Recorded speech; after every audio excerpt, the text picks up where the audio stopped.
Hello and welcome back to another Arkham Horror live stream. It's been a little bit.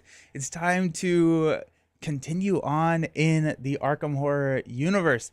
Yerk, the opening music kind of reminds me of Medieval from the first PlayStation. Great game. I never played it.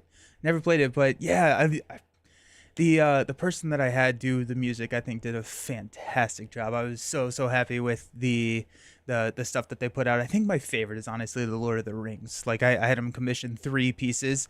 We got Lord of the Rings, Arkham Horror, and Marvel Champions. I think Lord of the Rings is my favorite. Hey Jester, how's it going? Happy Hump Day, happy Wednesday. How's everyone doing? Hope everyone's doing fantastic. Alrighty, I think everything's kind of working. We are going back into the jungle. We're going to the Forgotten Age. Oh, it's going well. Good. I'm glad to hear that. Excellent. That makes me happy. How about you? I'm doing good. I'm doing really good. Yeah, we did a good.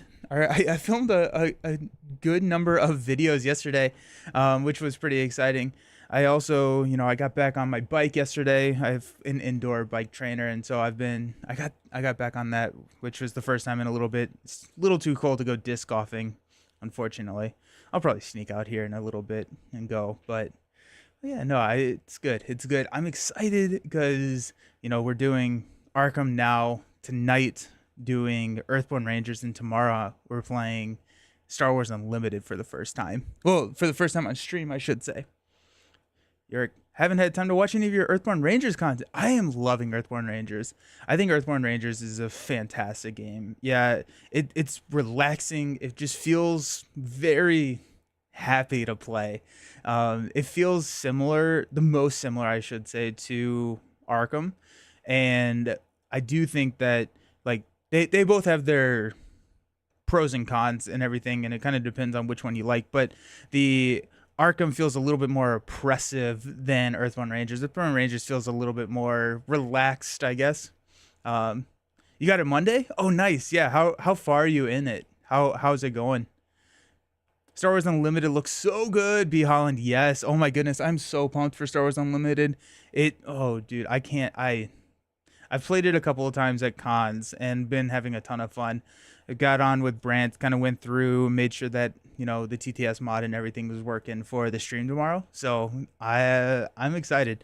We're gonna be playing the starter decks. I think we're gonna be trying to do 2 games.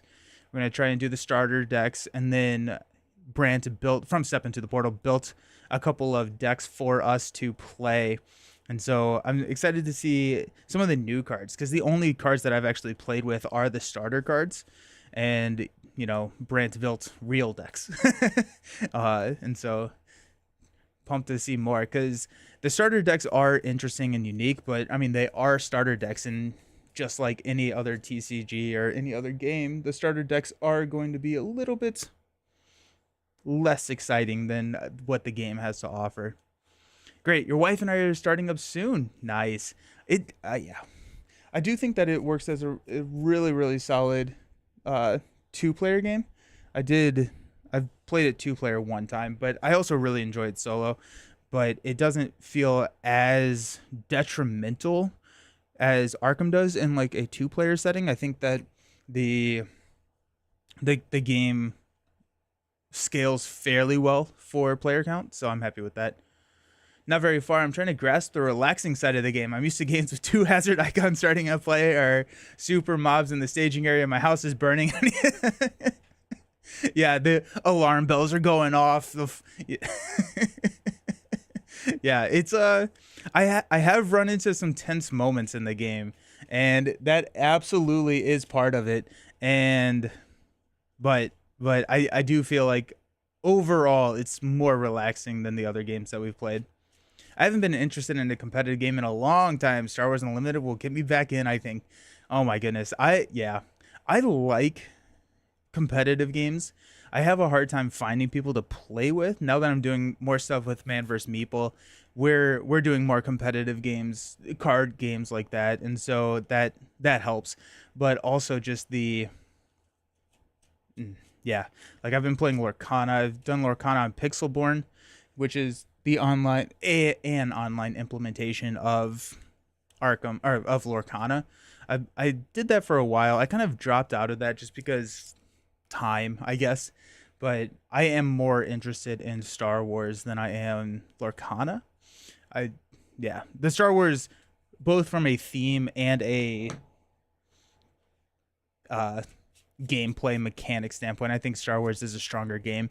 I think they're targeting different audiences, of course, where Star Wars is kind of going for the normal TCG player, where Lorcana is trying to get people into TCGs.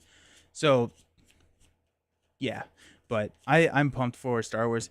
We can talk about more tonight, but I would like to hear the different decks you have tried. It's a lot right away to wrap your head around. Yes, yeah, I would agree.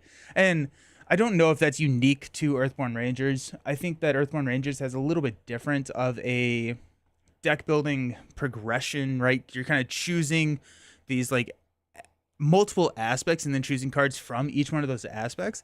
And so I think that there is, that to consider. It's a little bit different, but I would agree it is kind of challenging to figure out exactly how um to build a deck to make it competitive and stuff. But yeah, I've tried a couple. We'll talk about it more. The min max side of me makes it hard to choose blindly. Yeah, that's true. That's true. That's very, very true. Oh my goodness. Alrighty. I'm also really excited because I think, and it may not actually be true at all, but I think I got the whole dual stream figured out. I don't think that there's any issues. Please, if there are issues either on YouTube, honestly, it's the triple stream because we're on YouTube, TikTok, and Twitch now. But I think everything's kind of worked out. I had a lot of issues on Monday, but I think we're okay. I think we're okay. Cool. Let's play a game. Okay, so we are in Arkham Horror. This is the Heart of the Elders Part 1. What we are doing here is we're trying to find these paths into the mouth of Kenyan. Last time we found 2 paths, and what we need to do is I think find 6, and basically we replay the scenario until we find that 6th path, and then we can enter the heart. And yeah, now the setup is a little bit different than the first time that we played because we have 2 already found, so it's going to get a little bit easier and you don't lose all of your progress, which is very, very nice.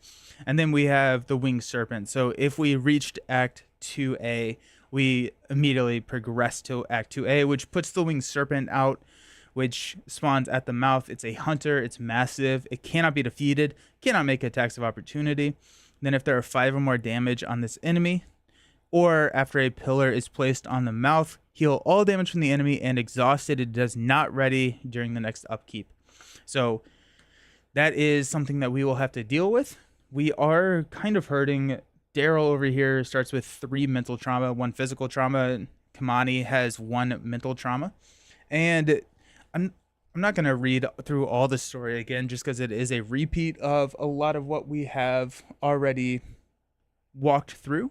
But we do all this. If you have played the scenario before, reach Act 2, flip it over, create the exploration deck. We are playing the return to mode, and so this is this is return to, so it's a little bit modified, makes it a little bit, I think in Forgotten Age, a little bit easier.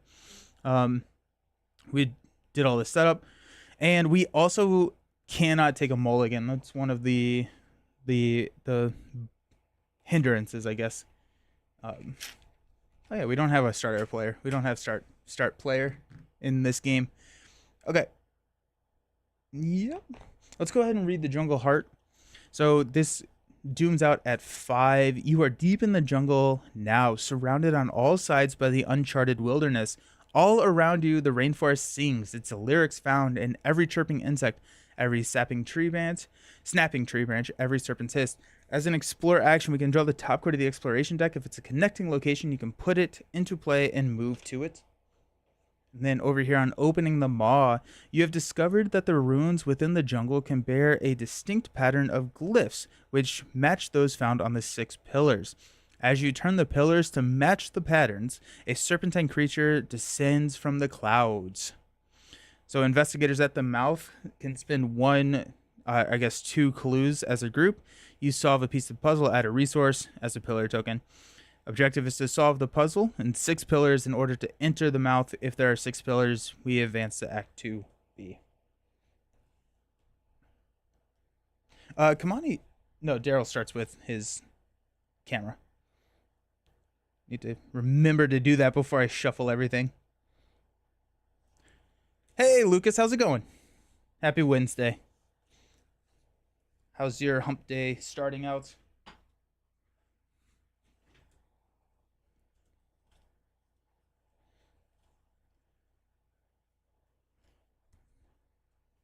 Finally playing Scarlet Keys with this. Oh, nice. Okay. I like the duo. I like the duo. How far are you into Scarlet Keys? Here it's lunchtime. Alrighty. Nice. Nice. Yeah. How far are you into Scarlet Keys? Because I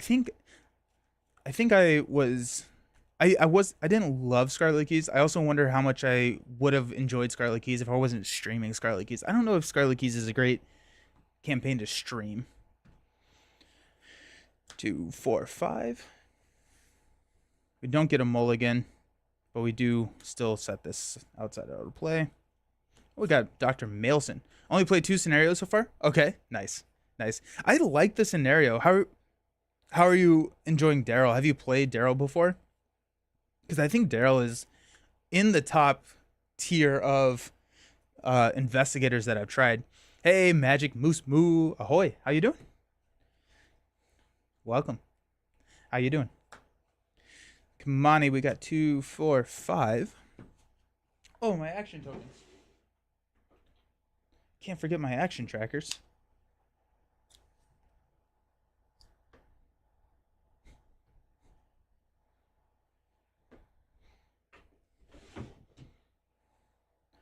Alrighty, we got Leo. Ooh, Leo starting out and an emergency cache so that we can put Leo on the table immediately. Plus the Elder Sign Amulet. Honestly, this is not too bad. I like it. I like it. I like it. I like it.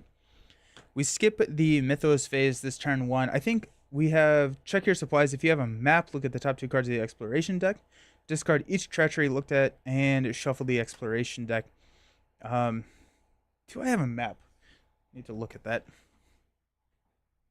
I'm playing Kamani. My partner is playing Daryl. The deck is around. We're playing Shed a Light. Oh, that's cool. Yeah, I have Shed a Light in here. I don't think I've been able to trigger it as much as I wanted to, but that's a really cool. Sweet. I'm liking Kamani as well. Kamani feels. Yeah, I think I picked Kamani because he was kind of that straightforward, like rogue character that I wanted to try out, and I've been really enjoying Kamani. Yeah. Wait, hold on.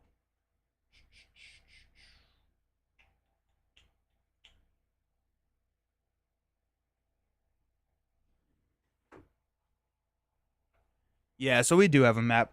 Daryl specifically has a map. The more that I play Arkham, the more I realize how many interesting and unique deck builds there are. I guess until, I don't know, a couple months ago, I kind of thought Arkham was the least interesting to deck build with, but I think that's a more difficult decision or a more difficult argument to make because I do really like Arkham. And I feel like I just maybe was not super good at deck building. Alrighty. So I do want to. Kamani is super fun with the underworld market. Oh, like all the illicit stuff. Nice. That's fun. Kamani is indebted, so they do start with 3 resources. So we're going to play an emergency cache. We're going to get 3 resources here. We're going to spend 5 of these resources. So 3, 4, 5 to play Leo de Luca, which means I can take an additional action during our turn, which is nice. I think we're going to explore. We're going to draw the top card of the exploration deck. If it's a connecting location. It is not. Oops. I should have had Daryl. Oops. Okay. Put it into play and move to it. And if it's not, I think the Explorer, we actually flip until we get it, right? Until we resolve something. Yeah, my camera got frozen. Oh, no, it did. I don't know why it does that. Here, I'll fix that. One sec.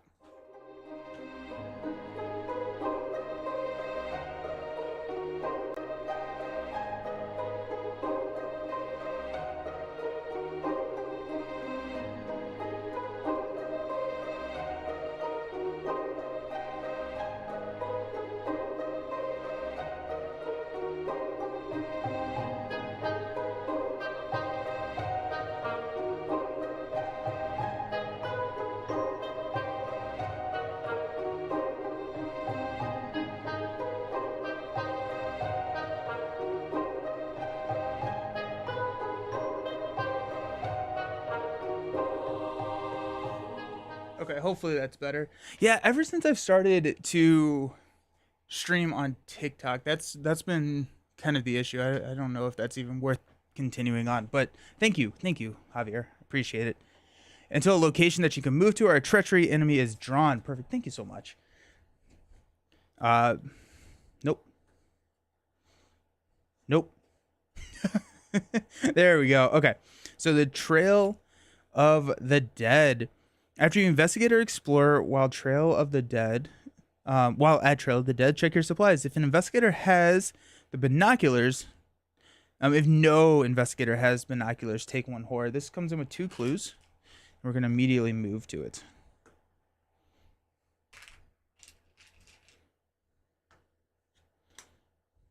Mainly, that just gets us away from the Winged Serpent. I play all 3 like you. Lord of the Rings, Arkham Horror, Marvel Champions. I feel like Arkham has the most rewarding deck building.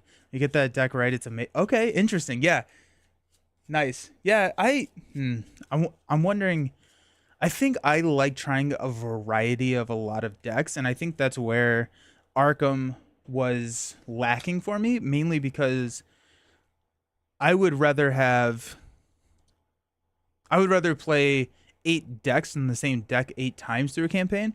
And so I think that's where, yeah, I don't know. I think there was a little bit of something there, but yeah. Let's go ahead. We have 1 action left. I'm thinking that we throw this Elder Sign Amulet onto the table just because it protects us a little bit from our insanity. Now, has anyone played like the standalone Arkham frequently, or like you can play the standalone mode? Has anyone done that? I've done it one time. It was on stream. It was for the blob that ate everything, and that was somewhat rewarding. And I feel like maybe that's just what I need to scratch the itch of deck building for me in Arkham. Alrighty, Daryl. We also have an Elder Sign Amulet over here. Manual Dexterity Research Notes.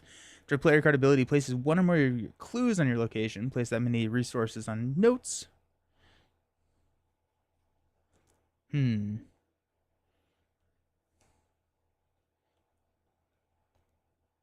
think maybe what we want to do is just kind of get some of these build cards down and hop over to Trail of the Dead. We could also jump over to a new spot and do that. I need to pull up my investigator or my campaign log to check and see if we have binoculars, because unfortunately I do not remember.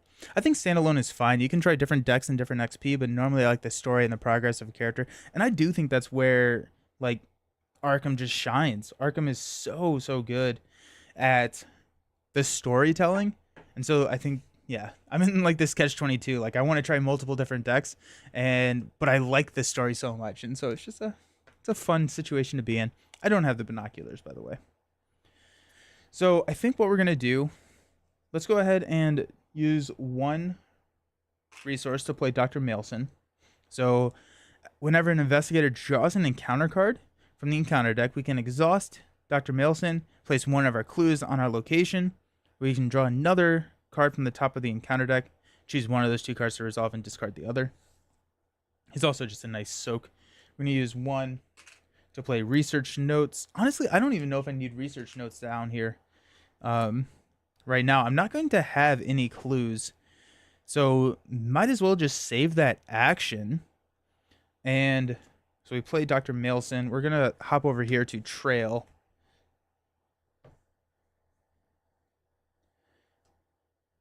Actually, no, we're going to investigate. Or we're going to explore. No. No.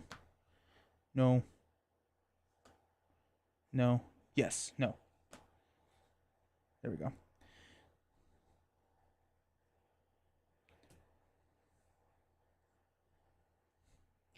I do like that cards can level up. I just play so well into my continue. Yeah, the upgrading of cards, the leveling up, the XP system. Oh my gosh, yeah, Arkham has a lot going for it. I do think that the leveling up cards. I haven't seen many of the rewards in Earthborn. Are you doing the normal explore? I'm doing the return to. Oh, after a successful exploration. Oh, good call. Good call. Yeah, so we need to shuffle the top card. Thank you. Thanks for the catch. So that makes it a little bit more risky to explore.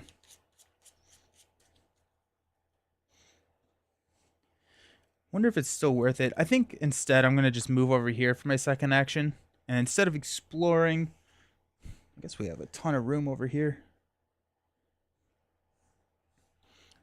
Instead of exploring, we could investigate. We would take horror. Do we care? Do we care about the horror? I think we do care about the horror.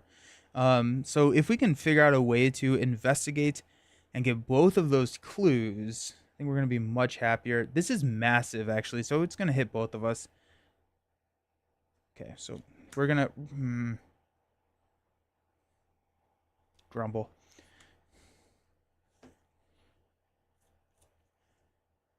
I think what we're gonna do, this guy cannot make attacks of opportunity. We have to. Let's go ahead and investigate. Let's go ahead and investigate. So we're sitting at a 5 to a 2. And if we go 5 to 2.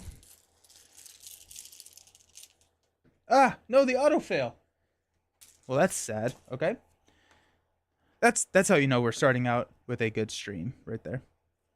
We're gonna spend 2 to drop the Elder Sign Amulet. Then we have a little bit of sanity soak there. And that's gonna end our turn. But then we don't get hit. Both our investigators don't get hit by this winged serpent. Daryl takes it all. Okay. So enemy phase, we're gonna get hit. Let's go ahead and just split this on Dr. Mailson. 1 and 1. Unexhaust everything. Reset. What are y'all's favorite campaigns in Arkham? Because I think after this, well, I guess I have to make a decision on if I want to play the new campaign or if I want to return to Carcosa. And by return to, I'm not playing the return to, but no, ruined film. Remove 4 evidence. We cannot. We'll take 4 horror. The ruined film.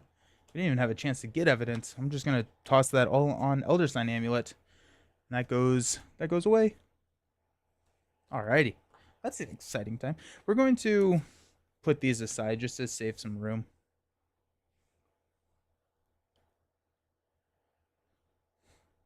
It's at a doom.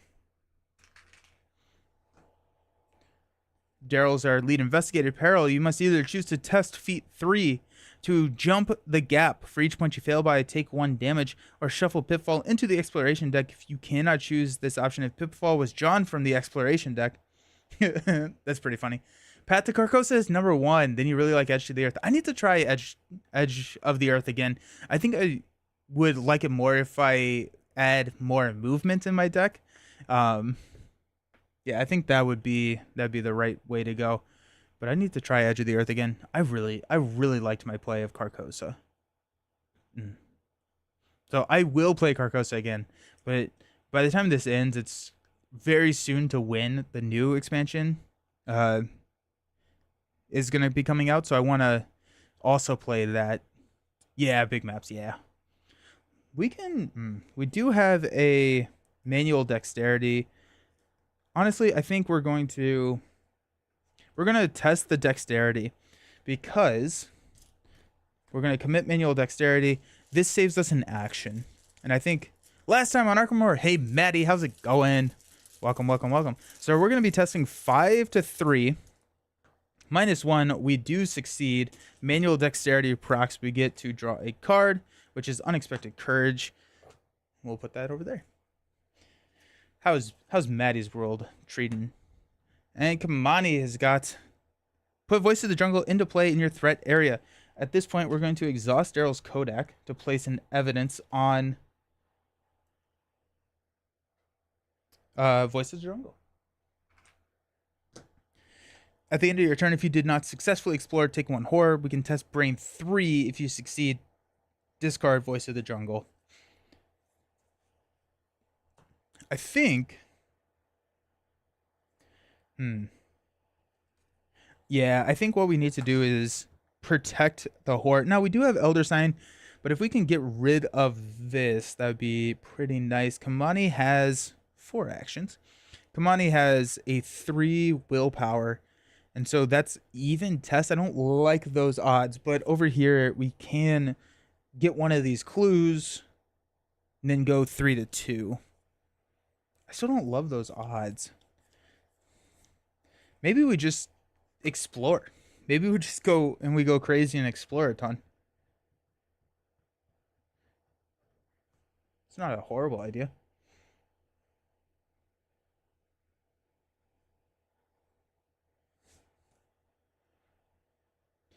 Let's have Daryl go first. We're going to use our action here since we do have the map, and we're going to draw 2. Discard each treachery you looked at and shuffle the exploration deck. Nope. Not related to Arkham, but I played Psylocke for the first time yesterday. Then I played the Red Skull villains with her, and I think I'm getting the hang of her. She's fun. Yeah, she's pretty unique and different. Having those resource generators starting on the table is pretty cool. Nice. Are you enjoying her? I feel like that was a waste of an action, honestly.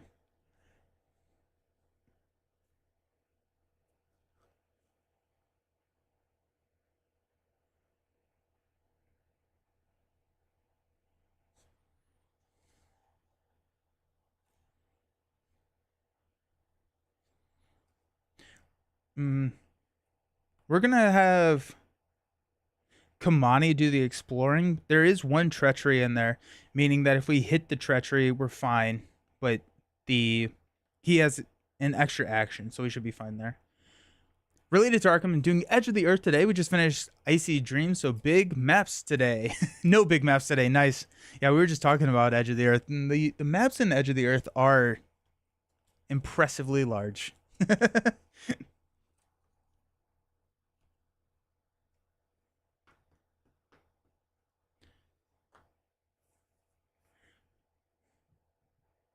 Yeah, okay, so Daryl, we're going to move over here, and we're going to investigate. We're going to go 5 to 2. We will take a horror. I don't like that. Yep. 5 to 2, -2, we do succeed. We take 1 horror. And we get a clue. But most importantly, we get this evidence counter. And that's our last action. Kamani, let's go ahead and explore. We're going to flip. We do successfully explore, so Voice of the Jungle is not going to proc, which is nice. So after you fail a skill test, and it is not connected here. After you fail a skill test while investigating, Path of the Thorns, take 1 damage. Do you explore while at Path of the Thorns? If an exploration was not successful, take 1 damage.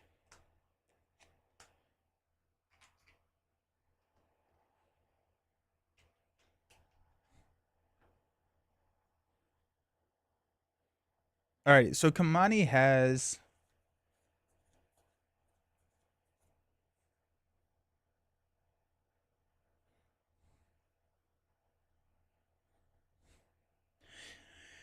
Okay, so Trail of the Dead is annoying.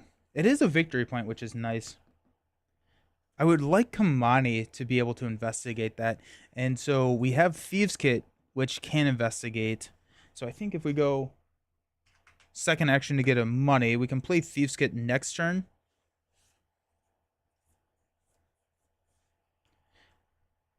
If we have the Winged Serpent hop over to Trail of the Dead, then we can just throw Dr. Maelson in front of it. But Daryl's getting weak already.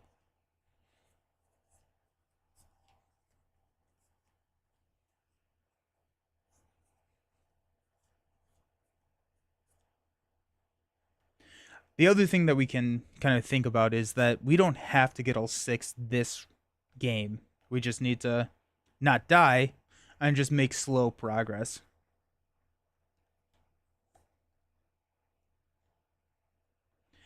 I think what we're going to do is we're going to get a money and then play Switchblade, which is a fast action. So we have the Switchblade in our hand, just ready for anything that may show up. After you explore while it passed, the exploration was not successful. Take 1 damage. We got one more action left. Honestly, we may just go for this Voice of the Jungle. I don't see. Is there any reason why we wouldn't want to do that? -1, place 1 doom on your location. That could be bad. If you're poisoned, this test automatically fails. If you fail, take 1 horde. There are some negative effects in there. We're just going to go for it. We're going to test 3 to 3. We're going to go even. What's the worst that could happen, right? Hey, 0. Let's go. Discard Voice of the Jungle. Beautiful. Alrighty, so Winged Serpent's going to come over, and we're going to toss Dr. Maelson in front of it. And unexhaust. Reset everything. We get some money.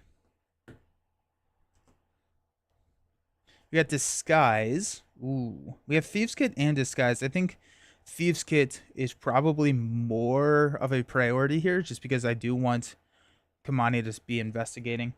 And Daryl has got Relic of Ages. You can exhaust Relic of Ages, test Brainer Book 4. If you succeed, remove 1 doom from the current agenda. If you fail, add 1 doom to Relic of Ages. It's also a triple wild. Are y'all using Relic of Ages for the triples? Or are you using it for the actual effect? Because it actually, you know what? I think the being able to remove doom is hugely valuable. I don't think I've used it for that before. I need to be a little bit more risky in my Arkham Horror plays. I think that's kind of what I have realized about my life.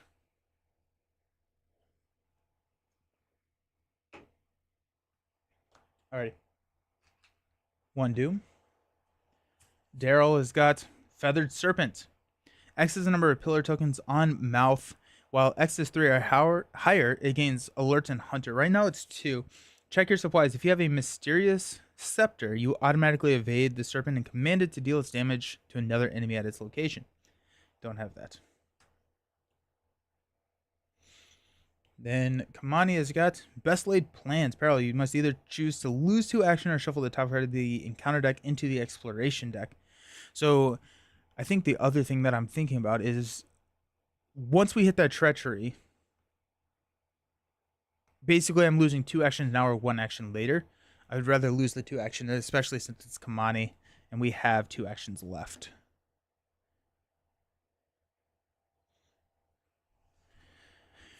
That may not have been the best choice, but here we are. And we're going to go ahead and exhaust the Kodak and place a thing on Feathered Serpent. I'm afraid for Daryl, I'm not gonna lie.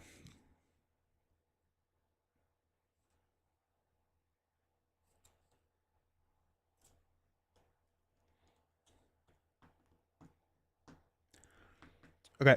I'm thinking that I'm thinking that we need to evade over here with the feathered serpent and hop back over here to the mouth.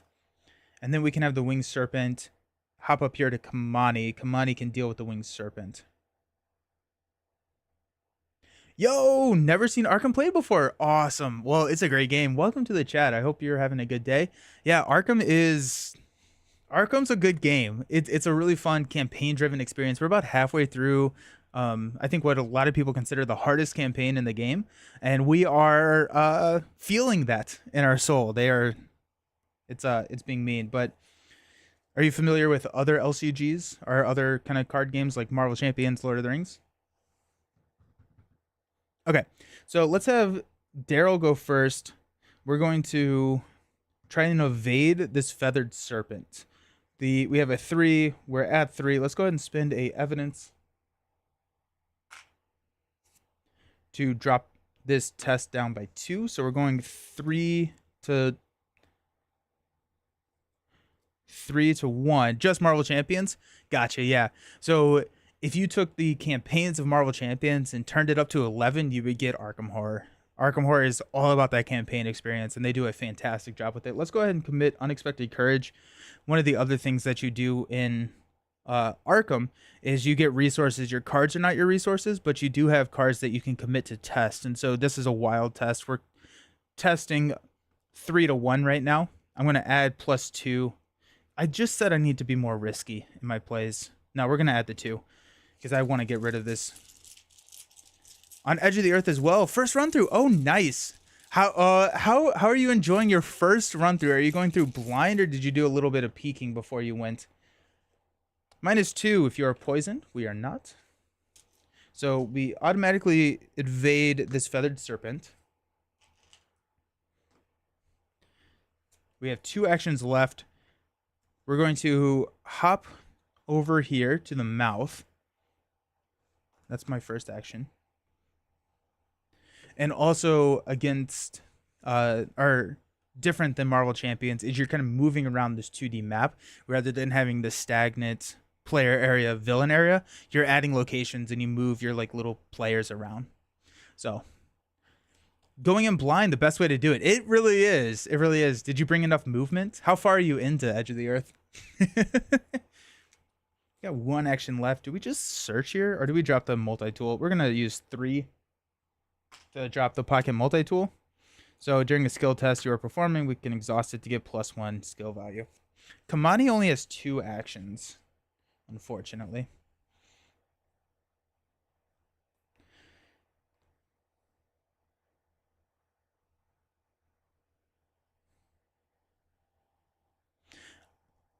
I should drop Thieves Kit.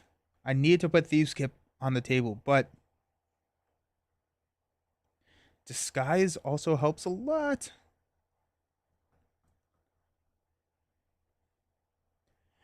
We're going to go Disguise because I think Disguise gets us out of the immediate situation where this winged serpent is going to come up and hit us. And so Disguise coming in is going to help us survive longer so that we can get Thieves Kit on the table. And then we're going to just take an action. It'll be nice in the subsequent playthroughs. I'm on part 1 of the final scenario. I think I'm running it back to finish it off today. Leo and Preston are tired of the cold. Yeah, I've only played it through 1 time, and that was my issue, is we just did not bring enough movement. We also played through it with Leo. D20 and I were playing through it together, and D20 brought Leo. Not DeLuca, Anderson. And that's my 2. Alrighty. So we got Winged Serpent. We're going to choose to move Winged Serpent up to Kamani. We're going to take 1 and 1. Honestly, we're going to go 1 here on Leo and 1 on the... No, we'll go 1 on Leo. There's no reason to split that. I want to keep Leo around, but we might as well just... he's not at his threshold. We can... He can suffer a little bit. It'll be fine. And then this guy is exhausted. We will unexhaust everything, including this enemy. And we'll pass out money.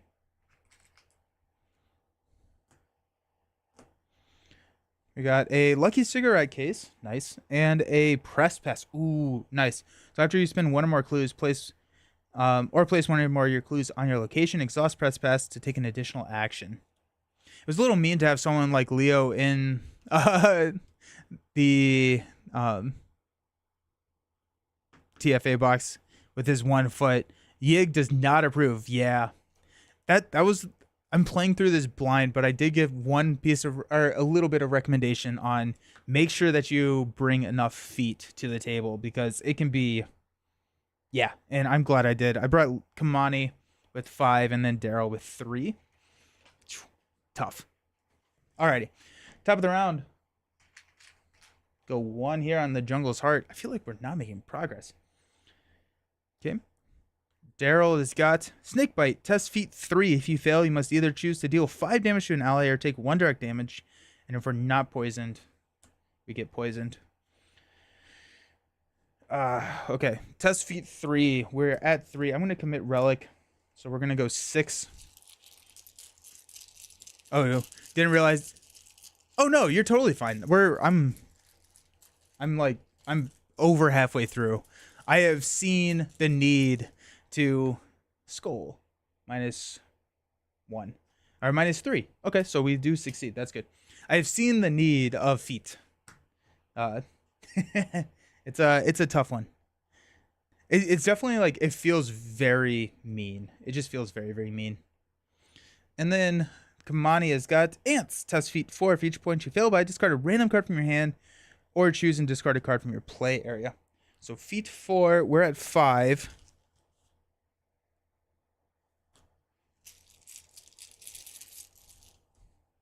-3, so we have to discard 2 random cards or from our play area. We're going to discard the 2 random cards.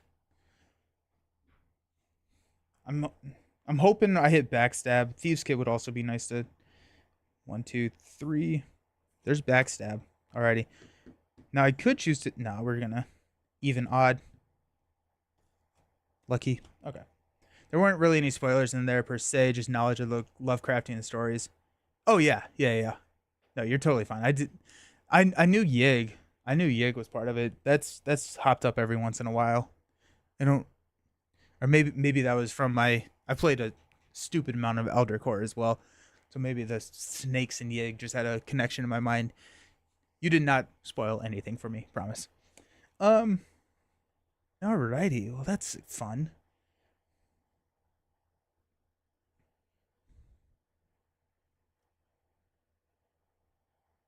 Alrighty.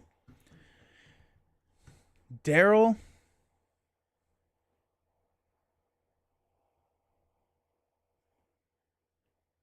I think I don't want to add a 3rd pillar here because then Feathered Serpent gets Hunter and it starts following me around. I don't think I want it to follow me around. So I'm wondering if we just kind of clean up this cave a little bit with Daryl. I think I need to...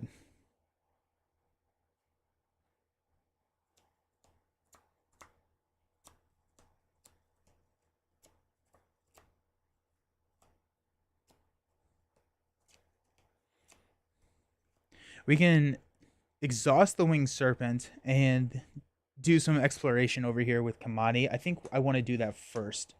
So let's have Kamani. Let's have Kamani explore first. Now, if we are unsuccessful, we take a damage. I'm okay with that. We're going to explore.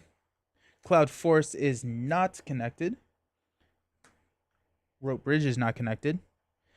And we do have a River Canyon, which is connected to both of these. And this guy.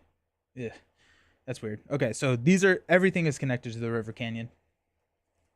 And then we have to shuffle the top card of this because we did successfully explore. Comes in with 2. Heal 1 damage from an investigator at River Canyon. If you have a canteen, heal 2 additional damage. Limit once per game.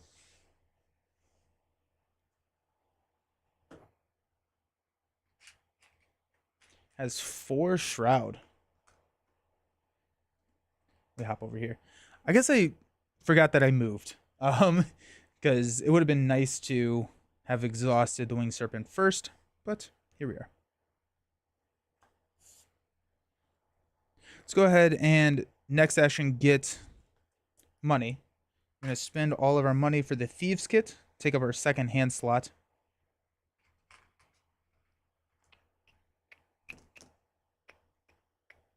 We have one action left.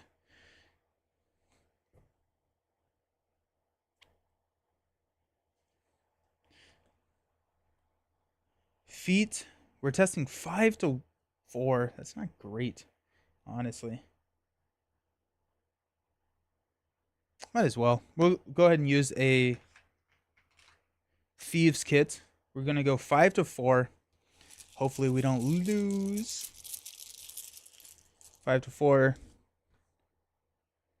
-2. If you fail, place 1 doom on your location. Well, that was a bad outcome.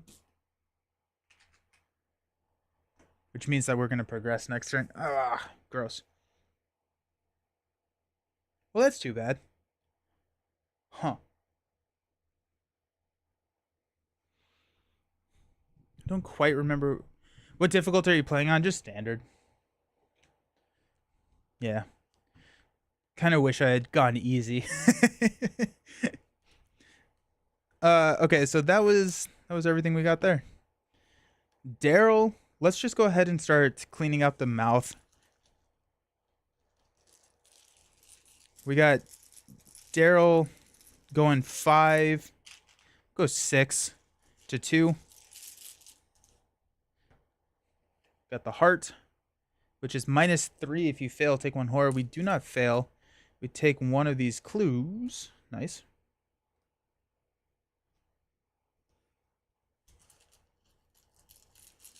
We'll go ahead and do another investigate at 5 to 2. -5. We fail that. Yikes.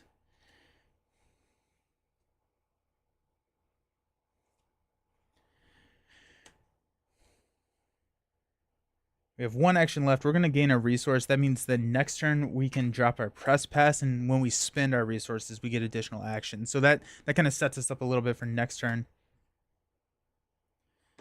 Wing Serpent is going to hop over here. Going to deal 1 damage and 1 sanity damage. Then this guy's not going to move because we only have 2 pillars, so they don't actually have any bad stuff. Let's go ahead and unexhaust everyone. Gonna get a resource for both of us. I'm gonna switch this out for ammo because I don't have enough resource tokens. Kamani is gonna get a dirty fighting. While attacking, parlaying, or attempting to evade, you get an exhausted enemy, you get +2 skill value. So this works with Kamani's ability to discard. And we got perception over here for Daryl. Top of the round, we're going to add a doom, which is going to progress us. Or move us on, I should say.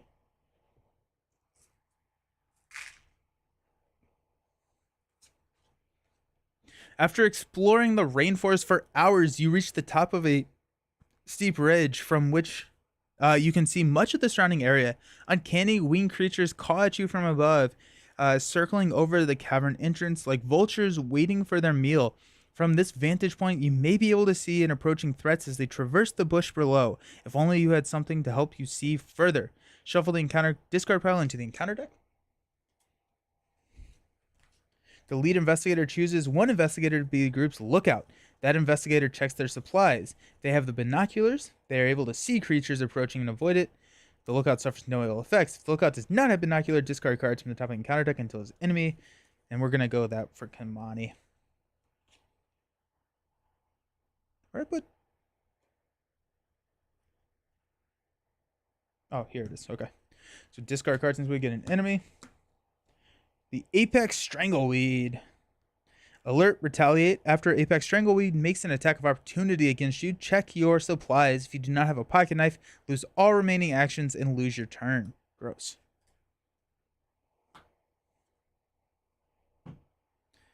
The setting sun. The day advances quickly. Through the thick canopy of trees, you can tell that the sun is starting to sink closer to the horizon. To the east, the sky grows dim. Soon the jungle will be covered in darkness, and you will have to stop and make camp for the night. Explore draw the top card of the exploration deck. If it's a connecting location, put it into play and move to it. Doom's out at 5. That's gone too. Okay. Daryl gets a card. Ants. For each one you fail by, discard a random card from your hand or choose and discard a card from your play area. I hate it. We're testing. We're gonna use Pocket Multi-Tool to go 4 to 4. Come on, don't make me lose cards. Auto fail, sweet. So 4 cards. So it's gonna be the 3 here, and the Pocket Multi-Tool. Yikes, that was brutal. That was brutal. This campaign is so mean. It's so mean. Kamani has got Pitfall. Choose to test feat 3. For each point you fail by, take 1 damage. We're going to test feat 3. We've got 5. Auto fail again. Jeez. Okay. So we take 3 damage. I said last time, and I do think that I want to remember it before next time, to add a auto fail pull rate, because that's 3 this round, or 3 this game. Yeah. Alrighty. Ow.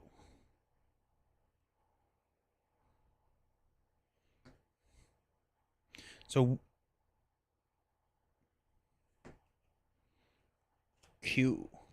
cool. We're gonna try and evade the Strangleweed with a disguise. So we're gonna be testing 7 to 3. Come on, not the auto fail. -1. So we do succeed. The Apex Strangleweed is exhausted and it does not ready.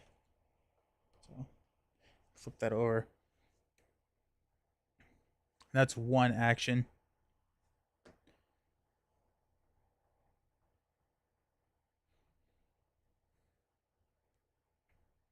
I think we're just going to leave that there. If we can clear out... I don't think we can investigate the canyon really well with the Strangleweed there. But I don't think that we need to spend time or energy trying to discard it, because we would need... We're testing 7. If we have Dirty Fighting, it would be 9 to 6. Which isn't horrible. We don't have enough money to play Dirty Fighting. Never mind. Okay,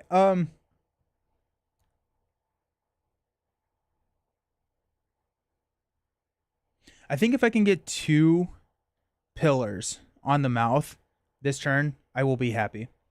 Is there any way to resign? I don't think there is. So if we can get 2 pillars and we just thread out, scheme out, we'd be fine.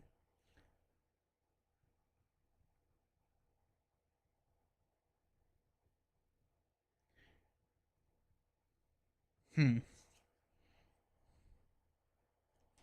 going to move over to Path of Thorns. We're going to investigate using our Thieves Kit. So we're testing 5 to 3. -3. If you fail, take 1 horror. Awesome. Okay.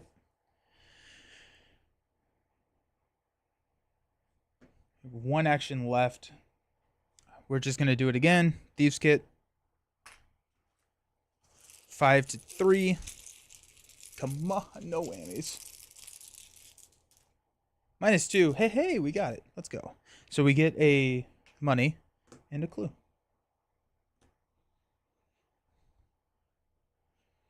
Daryl's turn. We're just going to go ahead and try and get this last clue. So if we go 5 to 2. -5. Okay, we missed that. Jeez. 5 to 2. Try it again. It is a -3, so we do succeed. We have 1 action left. Probably should have drawn. I'm going to draw. We're going to risk it. I've already seen one of my weaknesses. Hiking boots. Nice. Okay. We've got the Winged Serpent. We're going to have Winged Serpent follow Kamani.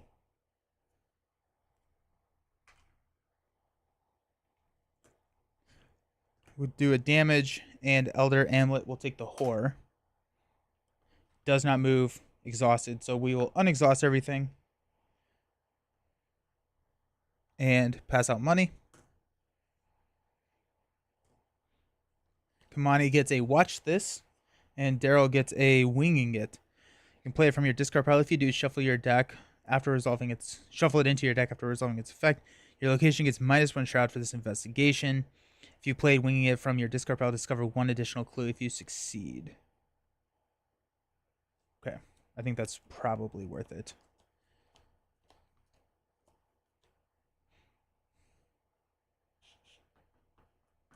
Okay.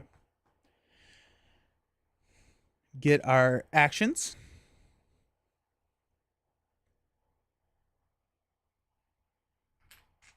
I'm going to add a Doom. Daryl has got a Pit Viper. After Pit Viper deals damage to you from an attack, if you're not poisoned, you are poisoned. Okay. Then Kamani has got a Basilisk. Ugh. Prey. Nearest to the mouth. It's a hunter. After a pillar token is placed on the mouth, shuffle 1 copy of Basilisk into the encounter deck.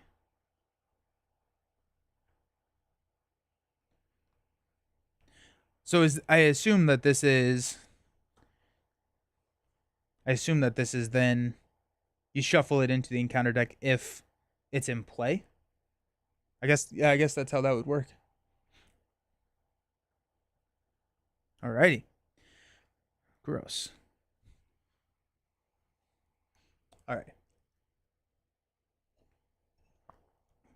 I think there is no resigning. So if we can get out of this with no trauma, we're feeling pretty good. I don't see myself. Well, I mean, okay, we're 4 clues away. We have the clues on the table. We're 4 clues away from placing the 6th pillar. We have enough clues to place up to 4 pillars. We need 6. We're not out of the running yet to complete it this round. We are in a not fantastic spot to complete it, but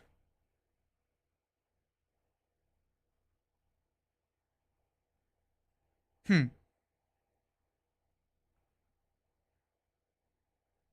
think we try and go for it. If we take trauma, we take trauma. That's the name of the game. Is this your first time running this scenario? This is my second time running this scenario. We got 2 pillars the first time we ran it, and then I'm hoping to get 4 this time, I guess. We have the clues to get up to 4. Yeah. The Apex Strangleweed is just mean. Alrighty.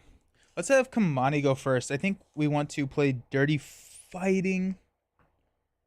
And then 1, 2, hop down to Mouth. And we can place a pillar token. If we place a pillar token, the Winged Serpent gets exhausted, which is nice. Feathered Serpent gains Hunter, which can hop over to Kamani and engage. This one is yeah. I'm hoping that I can get through it with 1. Yeah, you know what? I think we go for it. There's no way for me to accelerate the end of the game and retry, but there is. So might as well just go for it. If we're gonna go for it.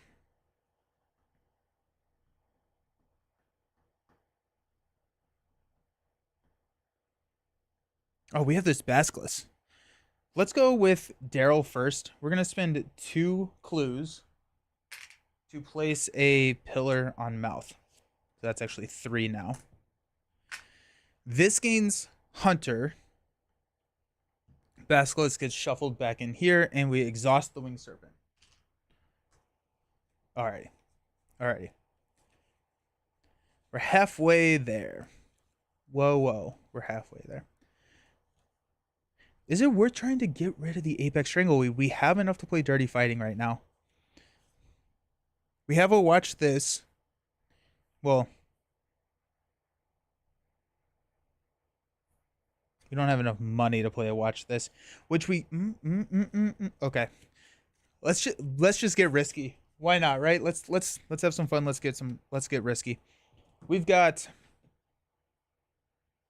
That was our first action here.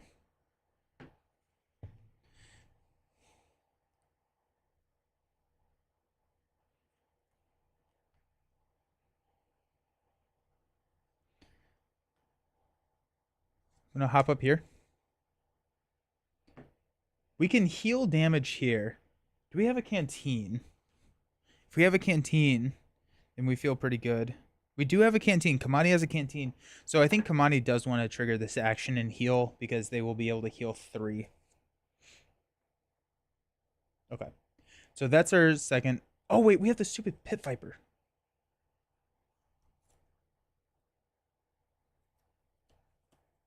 So before we do all of that, let's try and evade the Pit Viper. Which actually... Stupid Pit Viper. Okay, actually... Put everything back.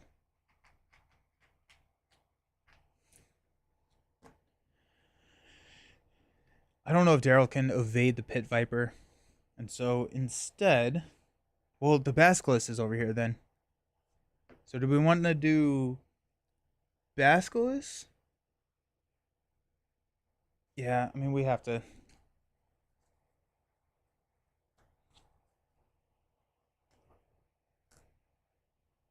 So I think Kamani tries to evade the Basilisk first. Hop down 1, 2, 3. Engage the Pit Viper, I guess. But then we'll get poisoned. I think we have to sacrifice Leo at that point. Ugh. Okay, so first up, it's 5 to 4. That's not good. I guess we have disguise. So we'll go 7 to 4 to try and evade the Basilisk.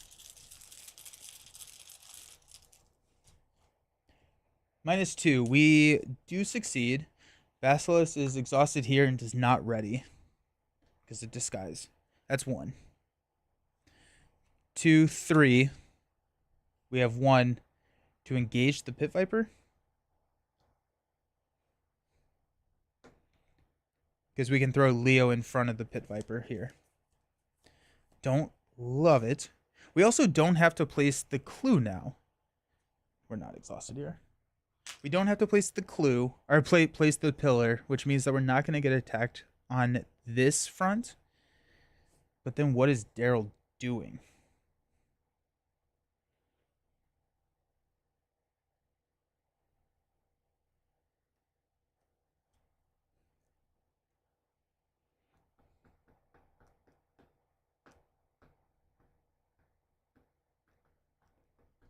Alrighty, let's go ahead.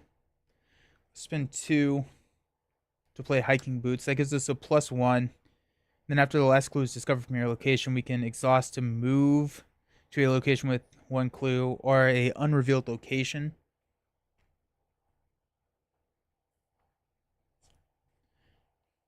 I'm going to draw a card. Shed a light. Okay, here we go. Perfect. Fast. Play before revealing a chaos token during an investigation you are performing, and only if the difficulty of the test is currently 0. This test automatically succeeds. You discover 1 additional clue at this location and 1 additional clue at any location.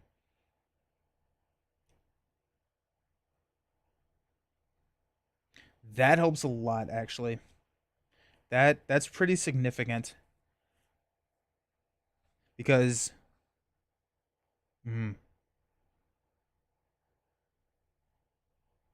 I like that. Now, so this is 3 clues. We need a evidence counter. Not 100%. Well, I guess we can probably get an evidence counter placed out there somehow. The Apex Strangleweed is going to be unexhausted up here, though. That's going to be annoying. So I think we have to have Kamani go. Hey, Roland Reggie, how's it going? Good morning. How's your Wednesday starting out?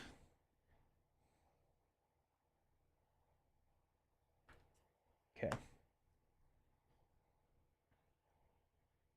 So we played, we drew.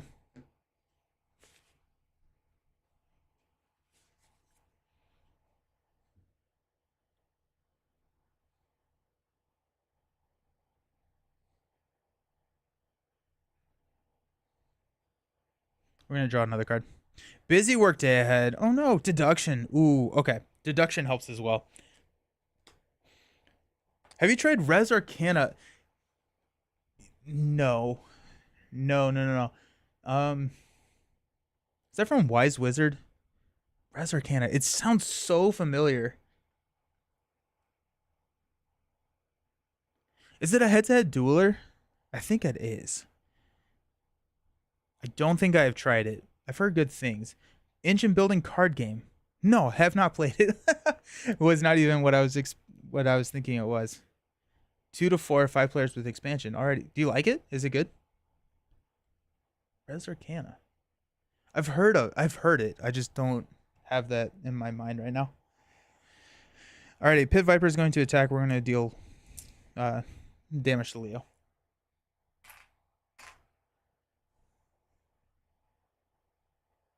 I love Marvel Champions, and I love it, so I feel like it'd be up your alley. Alrighty, is it like a card-driven engine building game? How like competitive? Like how take that is it? Is it? I'm sitting here, I'm playing trap cards, I'm messing up your strategy, or is it kind of let me build my engine and run it? Alrighty, so Pit Viper's there. We have an evidence counter on Pit Viper. I need to be able to put clues. Where's my newspaper? I dropped it, didn't I? Dr. Milson helped me do that. Research notes. Oh yeah, I need to find a way to drop some clues. If I can drop clues, that would be so helpful. To race to 10 points, not a ton of interaction, but some. Oh, interesting. Okay. No, I need to check that out again. This is why I got this.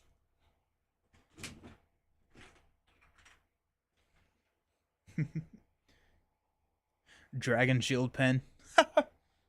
No idea where I got that. Res Arcana. It's on BGA. Okay. How complex it is? Hashtag not a sponsor. How complex is it? Like, is it easy to figure out and learn? Let's go ahead and unexhaust everything.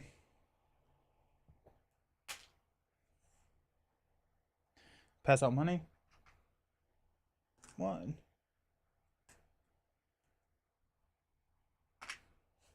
Card. Manual dexterity. Unexpected courage. Sick.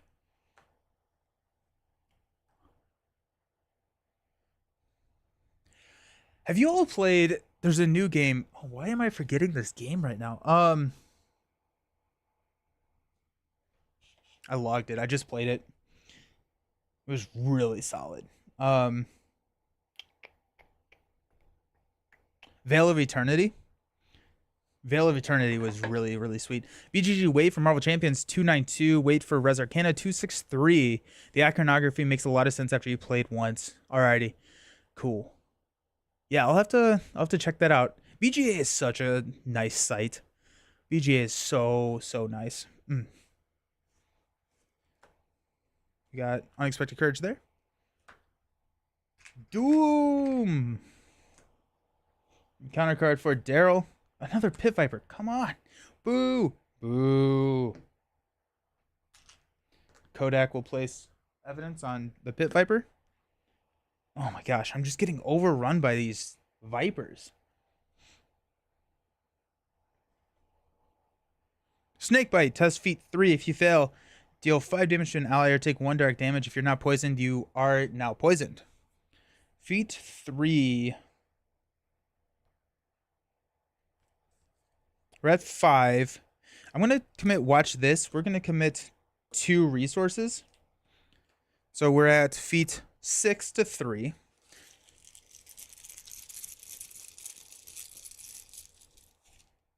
0.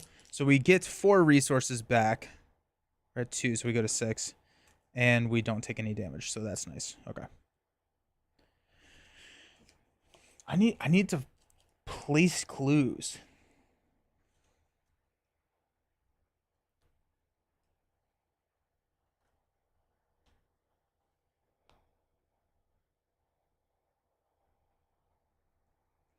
It may be worth stabbing this pit viper with the switchblade. We only have 3 actions. Very sad.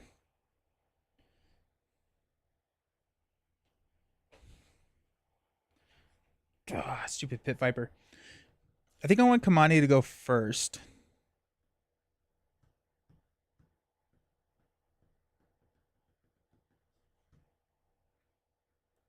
If we double disguise these pit vipers, that'd be 3 actions that would clear the way for Daryl to do something.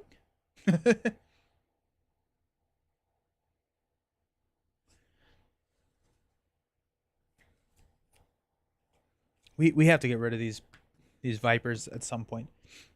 We have a 4.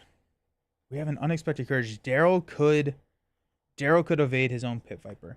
If Daryl evades his own pit viper, then we have 2 actions.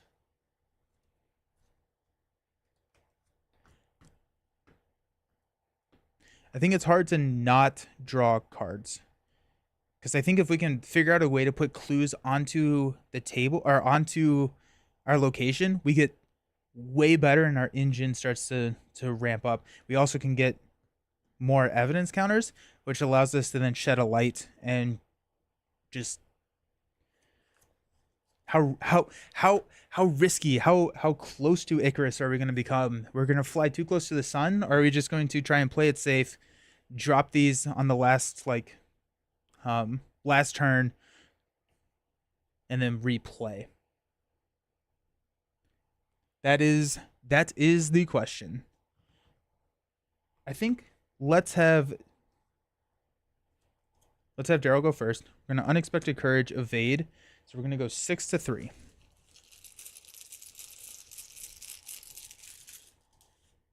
-1. We succeed. So the pit viper is evaded here. I'm gonna draw a card. Pocket knife.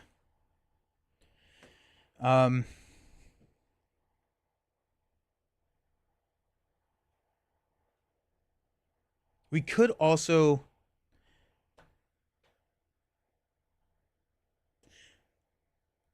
just explore. And if we explore, we may be able to find the additional clues that we need. I think we will probably do that next turn. We have this hunter coming in. This guy's staying up here. But then shed a light, winging it, deduction, all of that makes a little bit more sense. We're going to draw 1 card, which is a perception, as our last. Okay. Alrighty. Kamani has...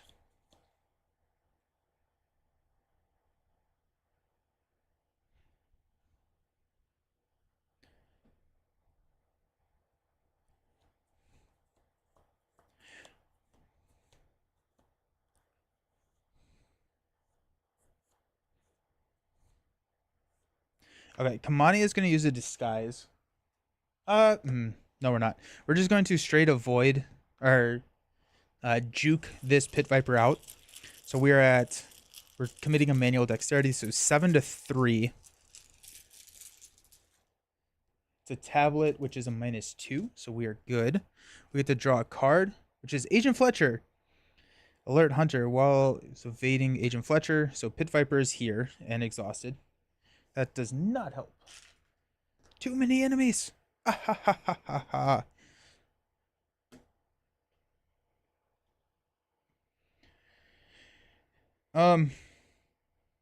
I was going to engage and discard one of these pit vipers, but I feel like Agent Fletcher's a bigger issue now.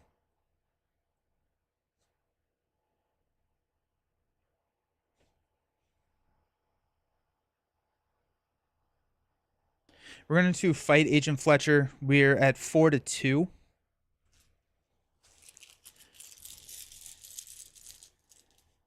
-2. We deal um, 1. 1 damage there. If you succeed by 2 or more, this attack deals +1 damage. Dirty Fighting. We're going to commit Dirty Fighting, and we're going to attack with our last action. So we're going to go 5 to 2. Come on. -1, -1, -1, or 0. -1. That's 2 damage. There goes Agent Fletcher. That's not too shabby. Alrighty. Okay. Enemy phase. Nothing happens except this Winged Serpent. We're going to have the Winged Serpent hop down here to the Trail of the Dead. Then we'll unexhaust. Both of these are unexhausted. We're going to have both of these engage Kamani. That frees Daryl up to do some stuff. We're unexhausted there on the Basilisk. Kodak is now unexhausted. Okay. Pass out money. I'm out of money. Yeah. 1. These are now ammo counters.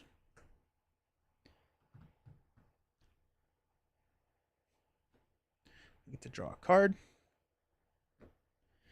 Sneak attack. Deal 2 damage to an exhausted enemy at your location. And Daryl has got a Dr. Christopher. Don't think we need... Well, Dr. Christopher is a nice little soak, I guess. 6. Okay. Top of the round, we're going to add 1. Oh. Daryl has got Resentful Wilds. Take 1 horror and attach this to the nearest location without a copy of Resentful Wilds attached. After you successfully explore, add it to the victory display. We take 1 horror. Then, Kamani, Voice of the Jungle. If you did not successfully explore, take 1 horror. Test Brain 3 to discard it. It looks like we're gonna... I don't think we're gonna get this turn, or this game. We're gonna have to go through this one more time. Okay. I feel like I'm just overrun with enemies. We got 1, 2, 3, 4, 5, 6 enemies on the table. It's crazy. Okay.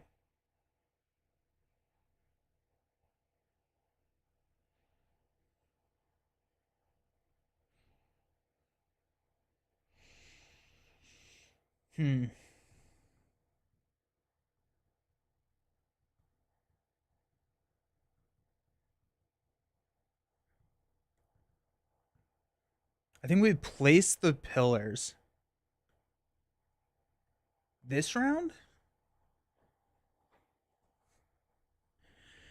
I think honestly getting 1 pillar versus 2 pillars next turn, or like we're needing 1 or 2 next game, is not that big of a difference. I think we can pretty easily get 2 pillars versus the 1 pillar. And so actually I don't think we placed the... Well, we can. We can. We're either getting hit with the Winged Serpent or the Feathered Serpent, which the Feathered Serpent is actually, I guess, better to get hit with. So yeah, we'll place the pillars here. I don't think that we can get the others. We never got any evidence this game. That was crazy. But yeah, I mean, like, we can't come up here. We could try and explore. Yeah, let's try that. We're gonna have Daryl try and explore. No. No. No. Yes.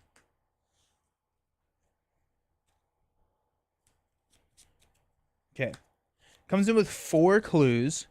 Choose a non-elite card worth vengeance points in the victory display. Place that card in the encounter card discard pile. for 2 actions.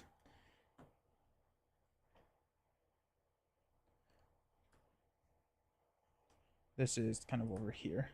It's connected to both of these locations. And Daryl's over here now.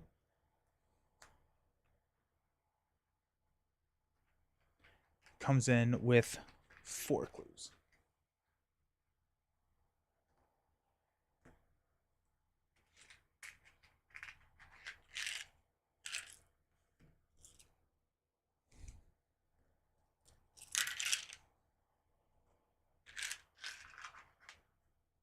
Okay. That was our first action.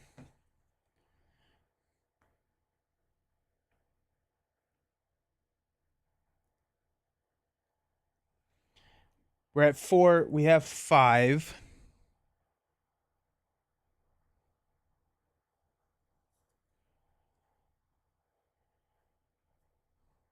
We're going to spend 1 to play Winging It. So we will investigate. We get -1 shroud. We'll go deduction. So we're 6 to 3.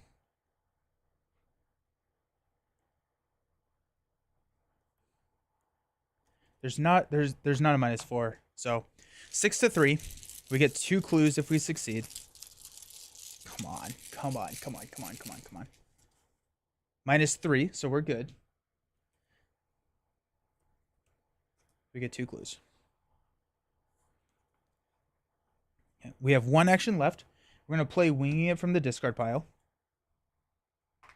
So we get -1 shroud, and if we play it from the discard pile, we get to discover an additional clue. We'll go perception. So right now we're at 7 to 3. Kamani can discard one of the snakes with their ability and disguise the other. That's kind of what I'm thinking. Yeah, we'll take the hit from the winged serpent, which is not the end of the world. I don't want to get poisoned, but I like the train of thought, Lucas. I think if we, or honestly, we could disguise, and we don't have to worry about it, because if we succeed here, I think we'll be able to actually hit 1, 2, 3, 4 and complete the scenario. So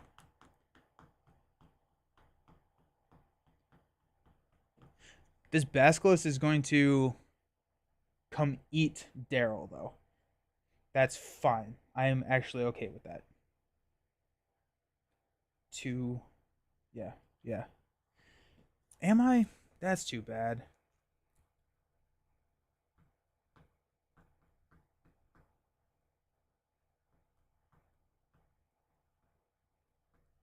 Okay. So we are at 3 to 5, 7 to 5.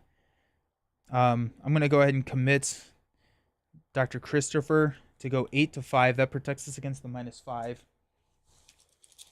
Disguise and run. 8 to 5. 0. We succeed. We get both of these clues. We now have enough clues. And it's a victory point. Let's go. We now have enough clues to clear this.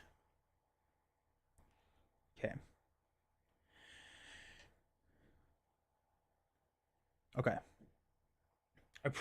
Yeah. So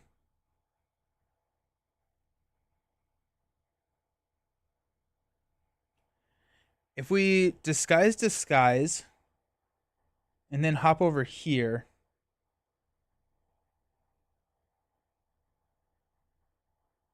we can have the Basilisk engage Kamani. Basically, what I need to do is I need to make sure that we have enough health / actions to place the pillars next turn. So the Basilisk is going to hop over here and deal 2 damage to Daryl. Then, oh wait, hold on, hiking boots. Oh wait, no, it's does not work. That doesn't work because this doesn't have a clue. If that had a clue, I could hop back and be okay. So the Basilisk is going to hop over, deal 2 damage. Then we're going to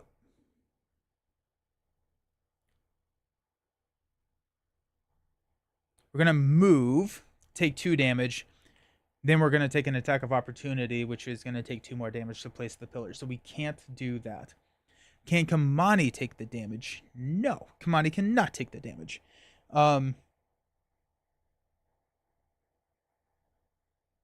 We need to place 4, which means Kamani needs to stay here.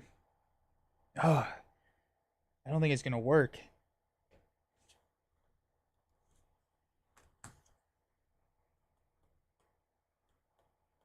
We have another... Wait, hold on. We have 1 more round. I thought this was our second to last round. But we actually have 3 more rounds that we can play through. No, we have 2 more rounds that we can play through. So we don't have to win next round, which means that we can take the hit. The Basilisk, we can actually throw Kamani over on the time-racked woods. The Basilisk can come over, engage Daryl. Kamani can take away the Basilisk. Daryl can hop down and place some pillars. Yeah. We have time. We have time. Ideally. So let's go ahead and disguise. We get +2. We're evading this Pit Viper. So we're going to go 7 to 3. -1. So we evade the Pit Viper. Pit Viper is here. Oh, and this is also in the victory display. So Vengeance goes up. Okay. Pit Viper's there.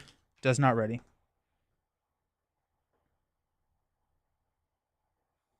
Okay. We'll disguise this Pit Viper. So same thing. 7 to 2 or 7 to 3. Oh, look at that. +1. If there's an exhausted enemy at your location, you automatically succeed. Okay, we succeed. Okay, so this is also exhausted here. That's 2 of my actions. Down to 1. And I think Kamani needs to come up here. The Basilisk is going to come down and hit Daryl. Then Kamani can do whatever Kamani needs to do.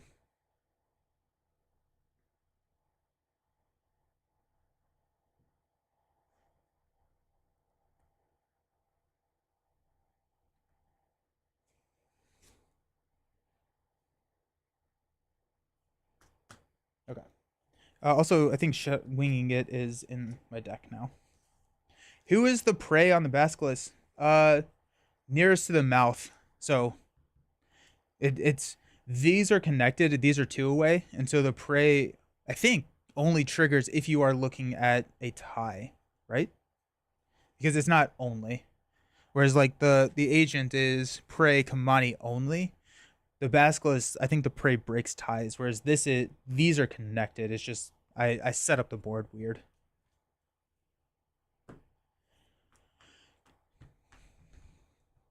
Yeah, so Kamani is going to jump over here.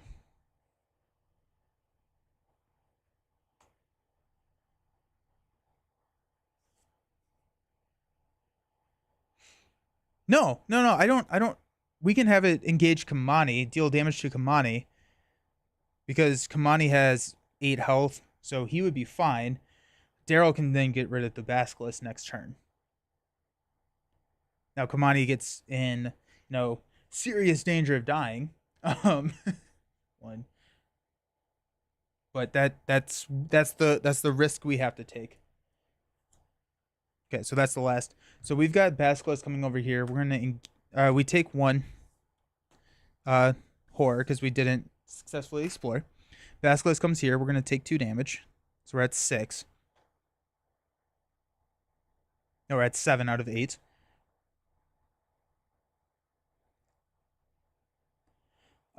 Nothing else hunts, so we're good. Oh my gosh, this is tense. This is cool. I like it. At the end of the round, let's go ahead and unexhaust. Yep. Pass out money. Got 1. Ichitaka. And Captivating Discovery. Was I supposed to start with Ichitaka and play? Yep, I was. Here we are. And a captivating discovery. There's a way to put a clue on our deck. So there's that. Okay. I'm gonna add a doom. Counter card for Daryl is Snake Bite.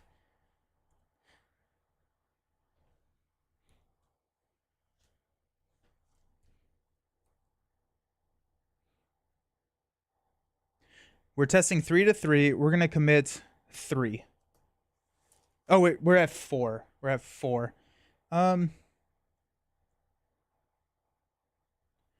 we're gonna keep captivating discovery. We're going 6 to 3. -3. Beautiful, beautiful, beautiful. And then over here with Kamani, we've got poisonous spores attached to our location. At the end of the round, each investigator at the attached location who is poisoned takes 2 horror. And if you're not poisoned, you are now poisoned. Okay. Alrighty. Oh, okay. Alrighty. Winged Serpent actually does hunt here, right? Yeah. Winged Serpent is actually now here. I forgot to hunt with the Winged Serpent. That's fine. Because we are going to have Daryl go first. I'm going to hop over here. Daryl's going to spend 2 clues to place a pillar. We have 1 action left. When we place the clues, the Basilisk gets discarded, and the Winged Serpent gets exhausted. Okay. This gains Hunter, which is not horrible. Are there other campaigns you haven't run yet? Yeah. So the only ones I've done are Night of the Zealot, Dunwich, Carcosa. I'm in this one now. Then I've run Edge of the Earth and Scarlet Keys. So pretty much anything between Forgotten Age and Edge of the Earth I have not played yet. So, and I only played like halfway through Carcosa. I misunderstood a rule. I thought that I lost the entirety of the game, but that was actually not the case. So I'm going to replay Carcosa here soon. And then once, is it the Hemlock Vale? Is that what it's called? When that comes out, I'm going to play that. Okay. We're going to use our last action to spend 2 clues to place another pillar. Circle Undone. I have not done Circle Undone. And then there's another one. Is there another one? Or is it just Circle Undone? I thought there was the Innsmouth Conspiracy I have not done. And then I feel like there's one more. Innsmouth. Yes, thank you, Billy. In the new format, just Circle Undone. Yeah. So I have Circle Undone. I have that in the old format because there's a store that was running some promotion where you could buy like the packaged old format for like $100. And so I went ahead and got that. Yeah, nice. Okay. Kamani's turn. We've got 3 actions over here. First action, we're going to move over here and go that. We're going to spend 2 clues from our second action, and then our last action will spend 2 clues. I am... Wow. That was crazy. That was crazy. Yeah. Whew. Okay. With a deep rumbling that shakes the ground outside, something inside the cavern shifts. In a distinct sequence, the 6 obelisks slowly descend into the ground, twisting and turning. The serpentine creature that guarded the cavern lets out a shriek of anger and hate before flying off and vanishing behind the tree line. One by one, the stone pillars disappear into the dirt and the earth stops shaking. Resolution 1. Also, we got a victory point. Go team! In your campaign log, record that the jungle watches. Next to this, in parentheses, record the names of each card with Vengeance X in the victory display. Do not record tally marks under EX Fury. So we just have the Resentful Wilds. We earn an experience. Investigators may not spend experience or alter their decks in between this and the next scenario. Oh, there you go. Alrighty. Well, that's fun. Yeah, okay. I'm glad that we were able to push through that right there at the end. That felt good. That felt decent. Cool. Alrighty, it is 1:38. Been streaming for an hour 38. I don't have much to do. Let's go ahead and we'll find a game. We'll find a game to play and just kind of chat a little bit because yeah, why not? Alrighty, cool. I'm gonna go be right back. Figure that out. I'm gonna go get a refill, but we'll chill and chat while playing the game. Alrighty, see you soon.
Alrighty, let's chat and play some Slay the Spire.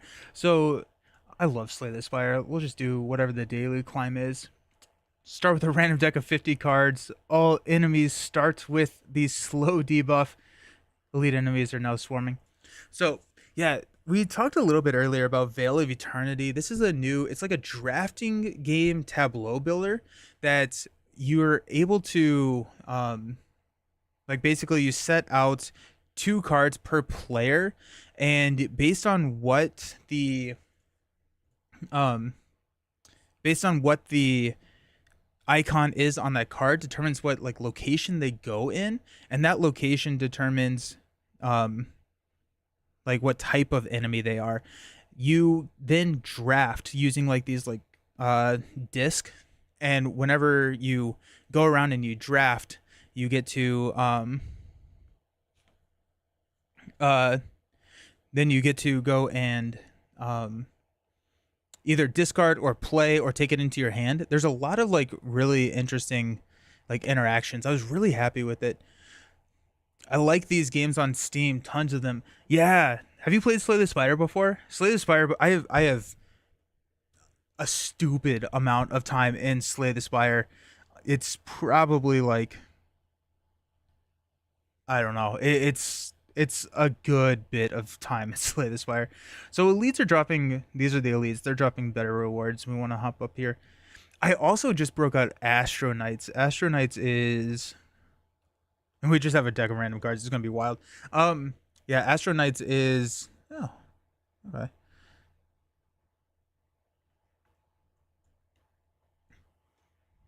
So easy to pick up and play. Yeah, I also like they have it on mobile as well. So I've been playing a lot with the iPad.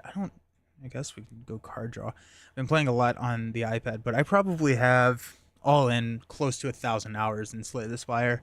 It's it's probably too much, but I've been recently playing Monster Train, and Monster Train feels like they, took and cranked Slay the Spire up to 11, where like it's like a two-dimensional. So right now we're just taking one enemy and we're fighting one enemy, but this is where like you would have 3 levels, or I guess 4 levels to your train, and you have to protect all 4 levels.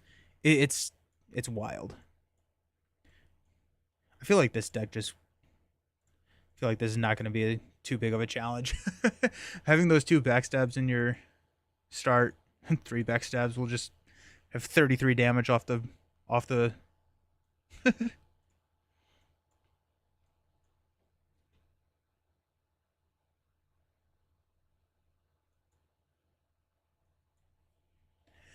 Hmm. Your favorite is Inscription. I started playing Inscription. I played a little bit of Inscription. Um, I played a little bit of Inscription, and for this is a dumb reason to not play Inscription, but my whole thing was that I like to play the games. We split at 33, 34. This is doing 13. We would split if we did that. I don't know. Let's see what we got. Um, oh, they have slow. Oh, they have slow. Nice. Um,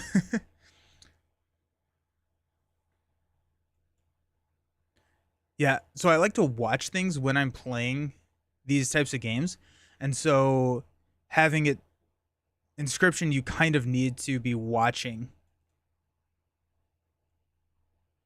You kind of need to be watching, or playing, or you need to be listening. You have to have your like sound on and everything. And Inscription, it just wasn't. It didn't capture me. I did recently just get the Dune. Um, Dune Imperium just put out a app, and it's very very good. It's very very very good. Um, yeah, the Dune Imperium app is really good. I'm not a good Dune Imperium player, but I do want to play some more on the stream uh, at some point. But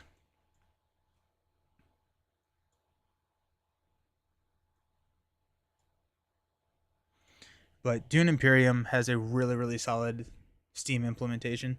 I didn't know that. Didn't know they had that game. The AI is. I like that game. The AI is easy run or is easy to run. Oh yeah. So and like um the implementation, like the AIs are actually really pretty decent. They're pretty decent. So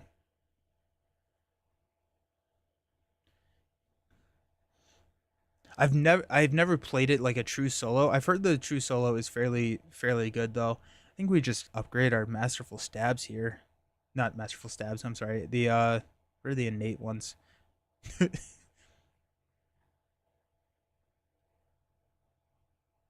are they at?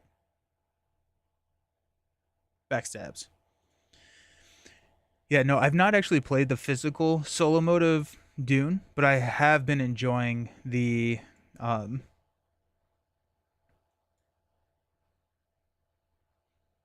the the AI playing against the AI. I'm still learning. Like I'm not a good Dune Imperium player at all. Like I'm still learning like the rules of of it, and so that's been fun.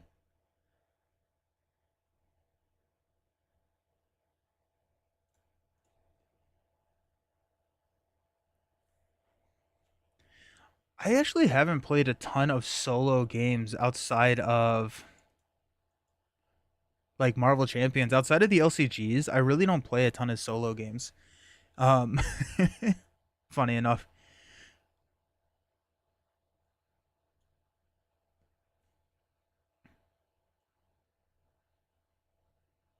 Taking damage here. I think, right? Let's see what this gives us. Aha! Love that. Beautiful.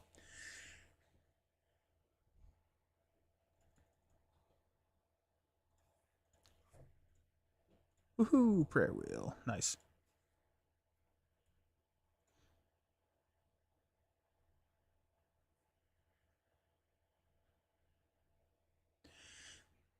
They also have a root digital implementation that I saw people were playing at PAX, but I have not ever played root. Have you ever played? Has anyone ever played root? Um, I've heard and I like the idea of root. It's just it feels like a tough game to like get to the table, learn, and all of that. Just because there's a lot of rules. Everyone is super asymmetric. We're at 66. You take one or two elites. They are deadlier. YOLO. Oh yeah, they don't have nice.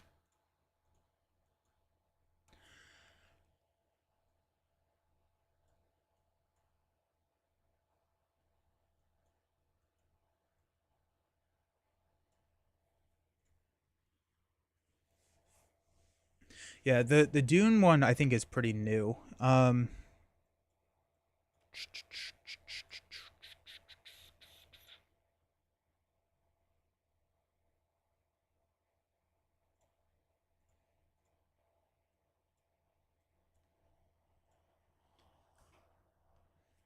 Take a little bit of damage, but I'll take two elites. What, we lost 6 health? That's not bad.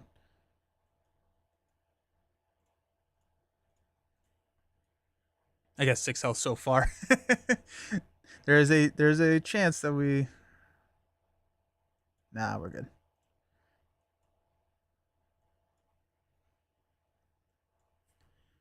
Yeah.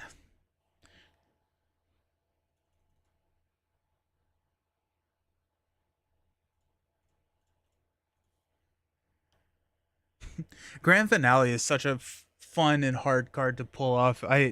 My brain does not have space to run grand finale. You can only play it if there's no cards in your draw pile, especially with like 50 cards. It's not a good call, but just it's tough.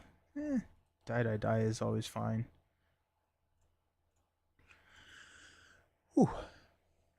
I am excited to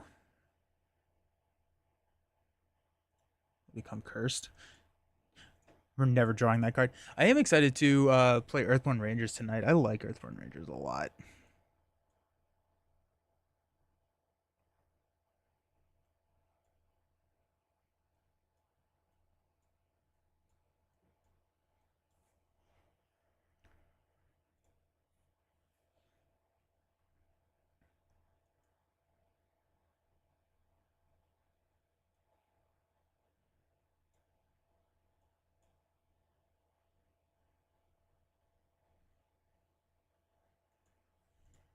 Probably should have done that in different order with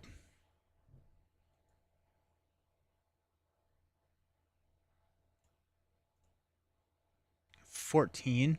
Oh yeah, we're fine. Do we not have an attack? Nice.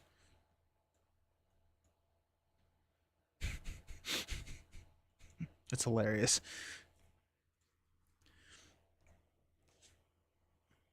Yeah, so we broke out Astro Knights for for the first time. We've played it, I think, 3 times now. Astro Knights is kind of the upgraded or the new version of Aeon's End, and I like it. It's a little bit more tactical in the sense that like we're uh, you don't have a set pool of cards to choose from to like craft your deck. So like in Aeon's End, you set out and you put two or you put like I think it's 9 stacks of cards, and those stacks of cards are the same. They are what they are, and you have like I think I don't know 6 to 8 cards in each one of those stacks to play. And in this game, it's not that where you have different stacks that are basically different costs of cards, and you um and instead what you do is you whenever you buy a card, it's a new card that you have then um to choose from or to buy, and so it's a lot more tactical in that sense.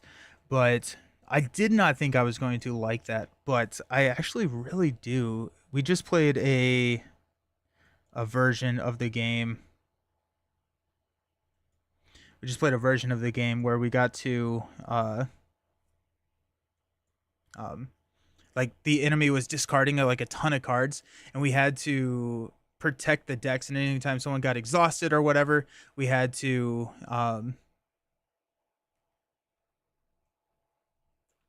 uh like destroy a deck, and there was just like a lot of interactions that were really interesting, and so I had a lot of fun with I'm having a lot of fun with that. I got Sail, which is a new game from All Play that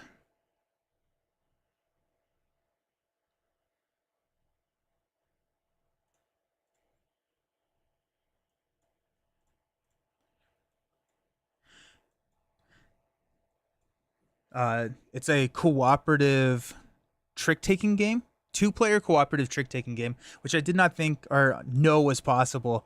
Um, Gross. Yeah, we heal it for full. But basically, what you're doing is you're manipulating a ship across kind of a 2D landscape that has like obstacles, and you're trying to avoid the Kraken, and the Kraken is also trying to, um, the Kraken is also trying to, um, like damage you. And the way that the Kraken is damaging you is they're putting like bad cards into the deck, and by bad cards it's like the lower cards, so they're harder to take tricks with. And the grid is kind of like this try or this like I guess it's not a triangle, but it's a um diamond shape where whenever whoever wins the trick, if you also move, and based on like what symbols each one of these cards have, you move to whoever won the trick. But if you put in the bad cards are then going to start hurting you, and it was interesting. I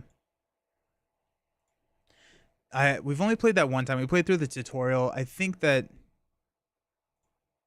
um I'm excited to play more. The tutorial is just like a short little run, but After him, it just upgrades into innate, which could be nice. We have so many innate cards. But yeah, no, I really liked I really liked it. It was solid. I'm excited to play.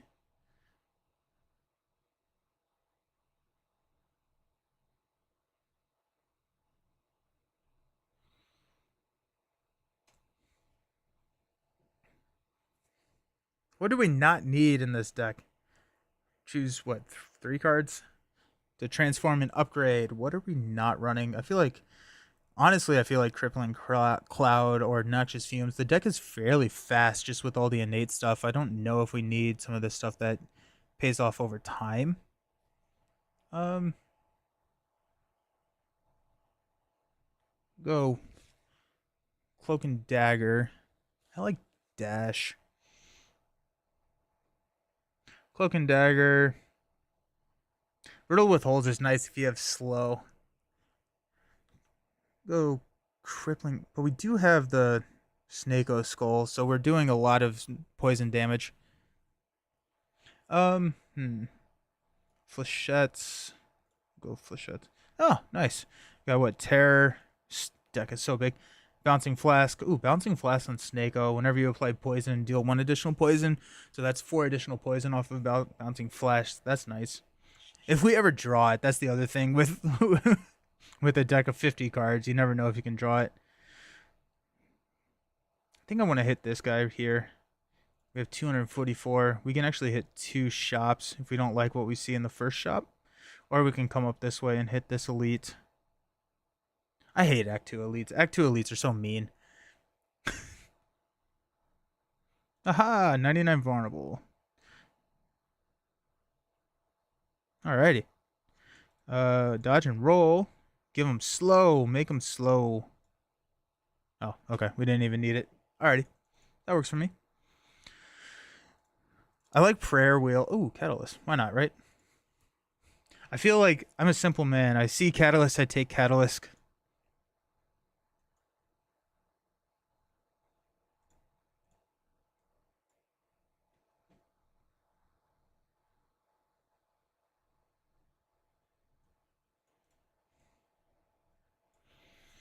Hmm. Did anyone back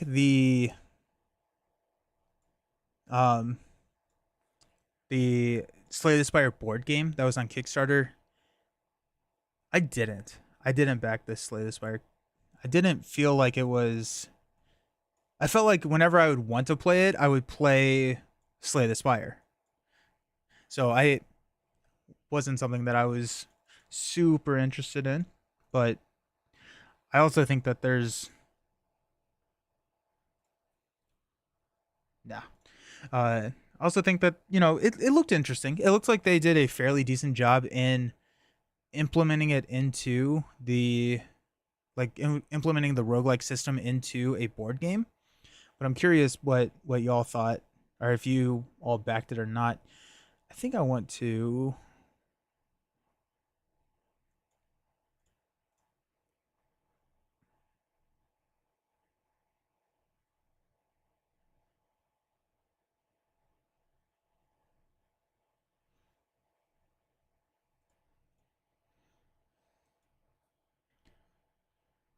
I don't know why I just did that. That was dumb. That was really dumb. Oh my goodness. Okay. Always kill this guy first, because if you don't, uh, he gets really angry and starts to be very very mean to you. That's what I've learned. Oh, my incense burner went off. Okay, that's nice.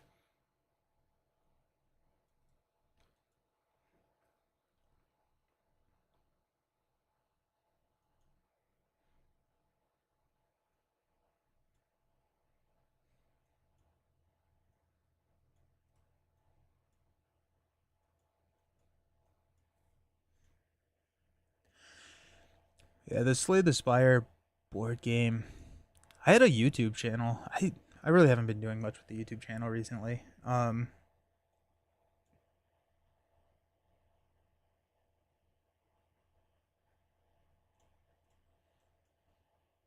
Aha.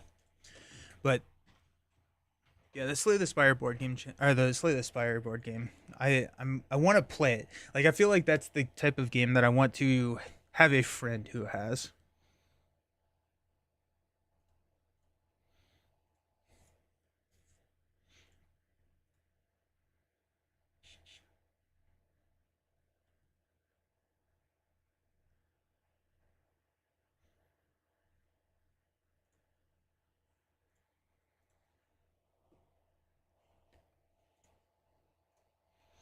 Elites.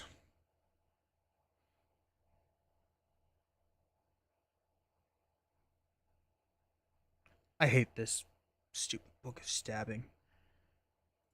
It's so annoying.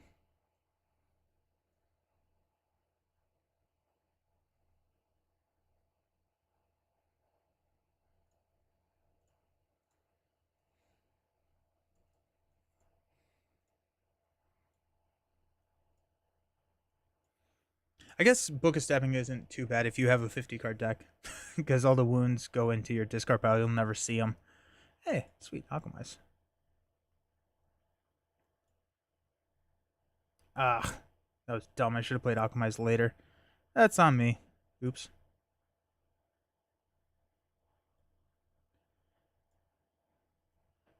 Taking more damage than I wanted to there.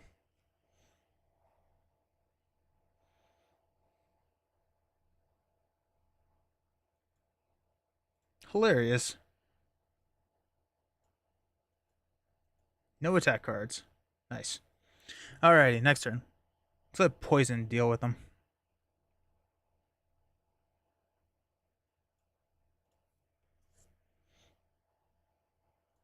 Woohoo, health. I love Corpse Explosion. I have 62 cards in my deck. I don't need to take any more cards. Should I remove cards? Nah. Chaos. Make it a chaotic game.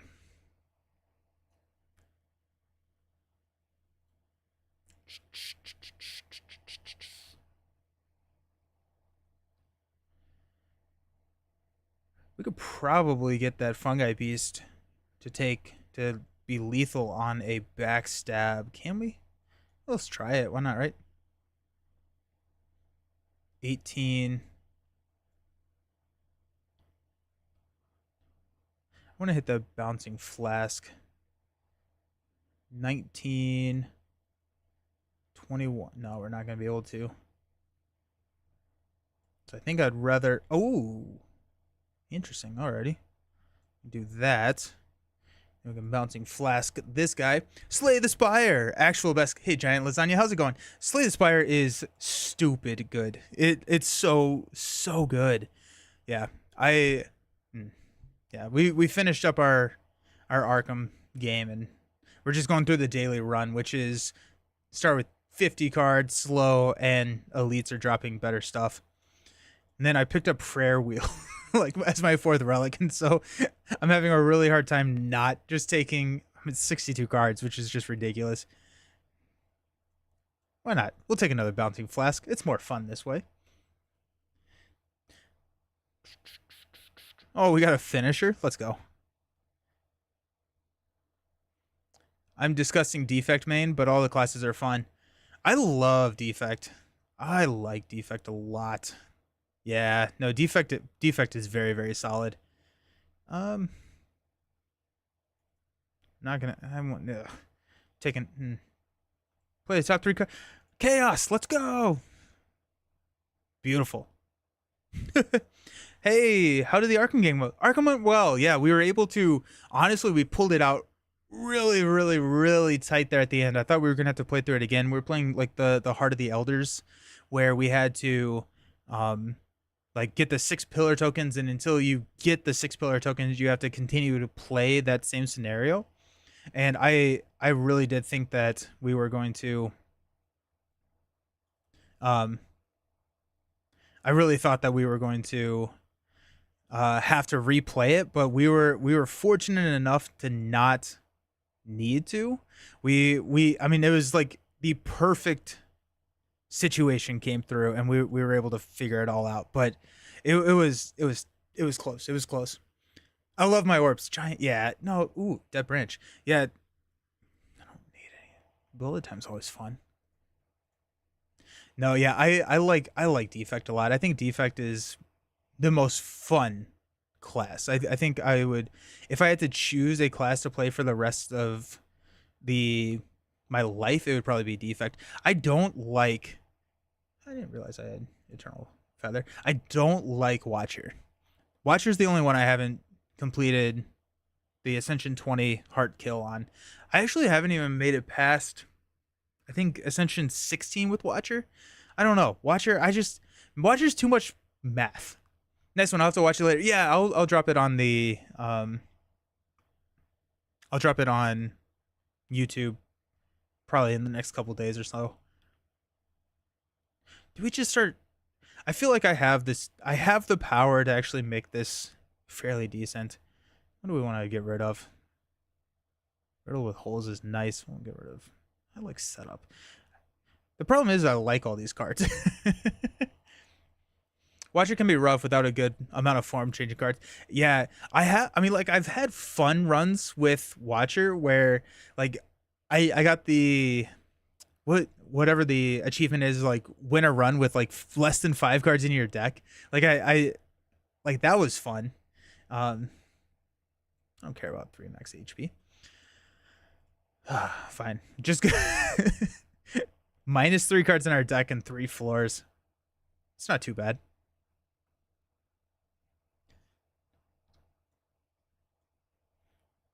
But yeah, Watcher just, like, to me, I feel like I'm in school rather than playing a game with Watcher.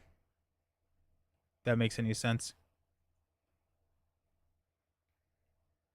Got 3. Snako. Snako is a lot of fun though.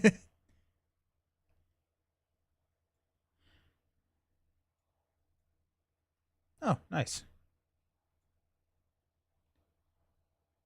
Snako is the best boy.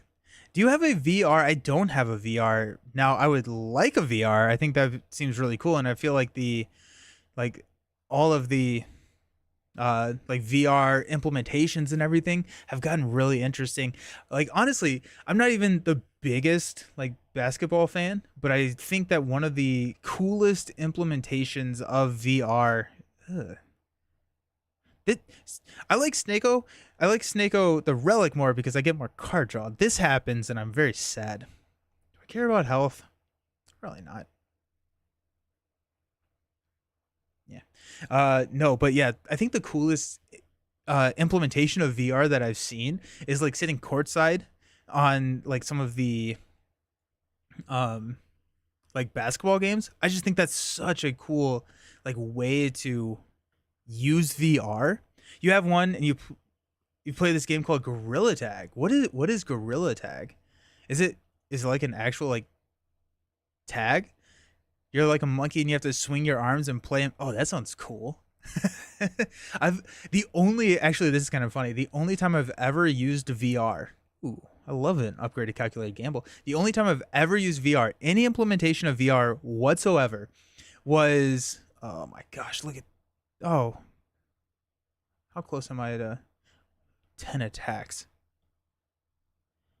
5, 1, 2, 3, 4. Dang it. So the only thing that I've ever used in VR is at my old career. I worked as in like the fiber optic industry. Stabby book brings pain. He does though. I really would like to play Bullet Time, but so I worked as fiber optic and like a fiber optic engineer, and the way that they used it was at a convention, and they built a fiber optic plant in VR, and you could go like take a look at everything that like they had built. You could like stick your head into all the machines, you could look at the inner workings, and like it was a machine manufacturer. That's kind of what they did. Ooh, sick, with dead branch. um and it was just a really cool way to show off their product, kind of see how things would be laying out, get like an idea of how much and how like much space it would take up and all of this. And so it was a really cool implementation. I heard watching wrestling in VR. Oh my gosh, yeah, I bet. That I wonder if you could like get up there and like be with all the wrestlers and everything, because that actually sounds like a lot of fun. What kind of VR do you have, if you don't mind me asking? Always take adrenaline. I don't want to. I want to toke. Just get rid of cards. I probably should have been doing this for a while. Probably, honestly, could probably get rid of sneaky strike. No, I like the sneaky strike setup. I have so many sneaky strikes. Um, because I know there's like the meta quest. That's the only one I'm really kind of familiar with. But I know that there's also what's the other one? What's the other one that I'm thinking of?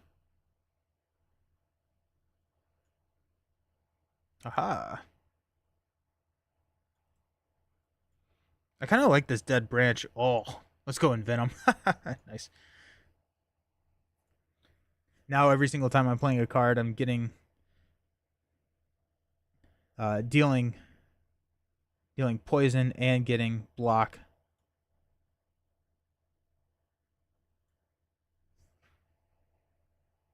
Getting hit with a lot right now.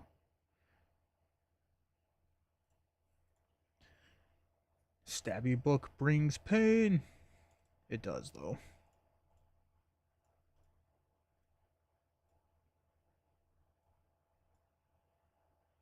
Oh, that's nice.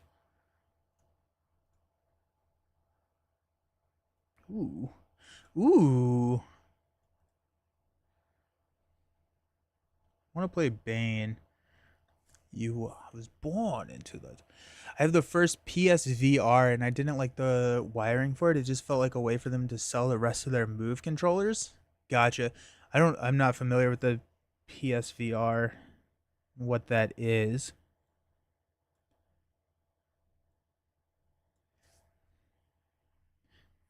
I used my brother's VR last Christmas. I think it was the Nexus. I don't think I spelled that right. I got a proper motion sickness. Oh, really? Oh, yeah. I didn't even think about that. I've seen all the videos of like people using VR for the first time and accidentally like falling, or like, they're falling off a cliff or something and they like freak out and the so I've seen like that kind of stuff. That's pretty fun. But yeah, I could see how that could mess with some stuff. The Move controllers were pretty jank too. Really weird button layout to be used for VR. Interesting. How many of them are there out there? Like I'm not.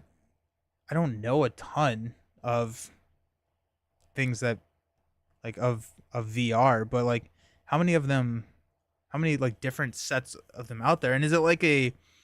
Do you play it through Steam or like through a console, or how does that work? I keep remembering the video of someone playing the VR plank game, and the dude straight up jumps off the plank and it. Oh yeah, yeah, I saw that one. That's yeah.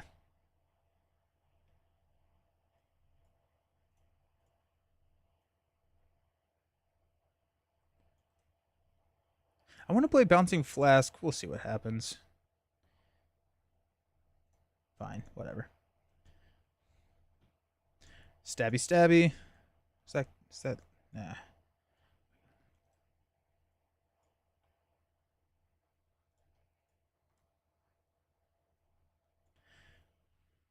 Oh yeah, dealing two poison because I have the Snako Skull. Yeah, it seems like the VR technology has come a long way, and it just seems like a really cool thing that I want to try at some point. But like try a game. The other thing that I've seen that's a really cool like utilization of the VR is the um tabletop simulator, and you have tabletop simulator where you can like actually sit at the table and play, and I thought that was a really cool way to do that. Um, doesn't matter if I play bullet time or not. Whatever.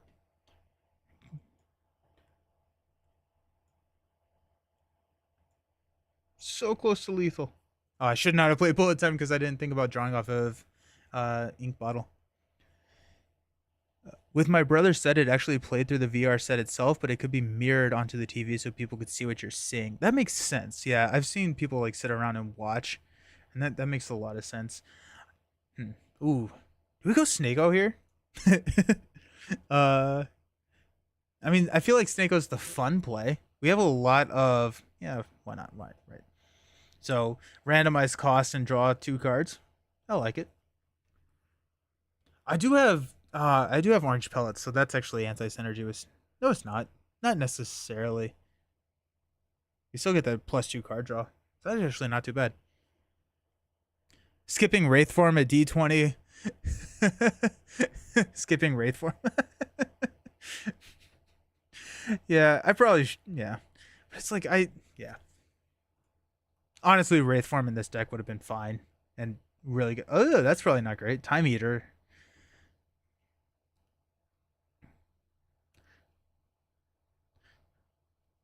I love Wraith form. Oh yeah, all my backstabs are really bad now with the with the confusion. We do have bullet time. Ink bottles at 0, so we can. Yeah. Bullet time. Woohoo!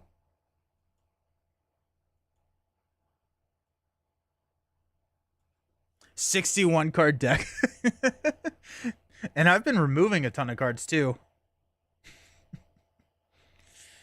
Where are we at? 25 plus 6 is 1, 4. That's lethal, right?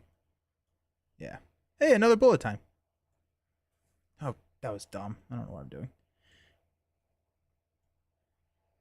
What? How did I just hit 2 bullet times off my dead branch? Off topic. Have you played Marvel Midnight Suns? No, I haven't. I haven't. That's a video game, right? I mentioned in D20's live stream, but I think it's a game you both really enjoy. Nice. Yeah, I haven't. But is it's a video game. It's not a board game, right? This is Snakeo giveth and Snakeo taketh away, and Snakeo is giveth here. Look at that. All the zeros. Love it. 7/7. Need one more? Yeah.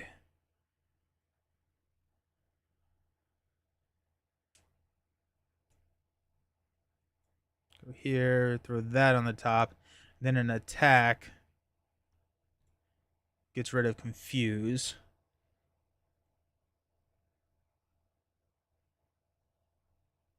It's lethal there. Ink pot is not about to proc, but we can die there. Video game made by the same guys who made XCOM. The gameplay is based on oh, is it really? Okay, now I'm very interested. Yeah, I'm not a dexterous person. I don't really love like all the dexterity type games. Is it something that um uh does not require like a lot of dexterity and it is just the card mechanics? Cuz that sounds really cool.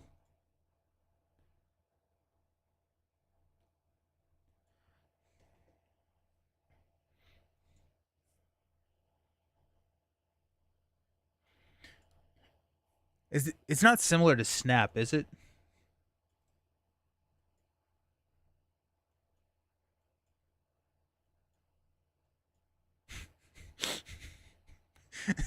This deck is dumb. I kind of like vulnerable Campbell's Brew. I don't need armor. Who needs armor? No one needs health.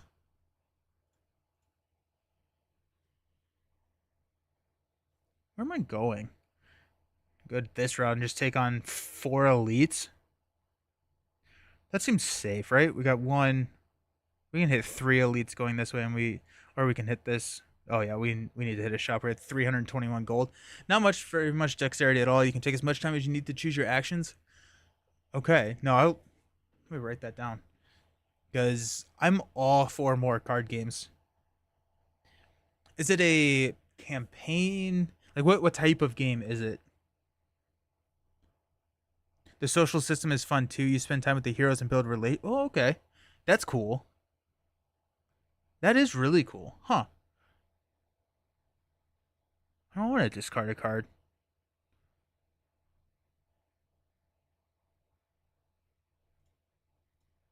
Bullet time. Having bullet time in our opening hand is not awful.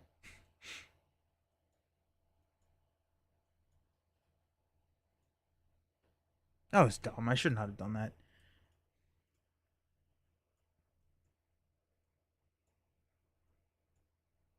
All the damage. Single player campaign split into 3 acts.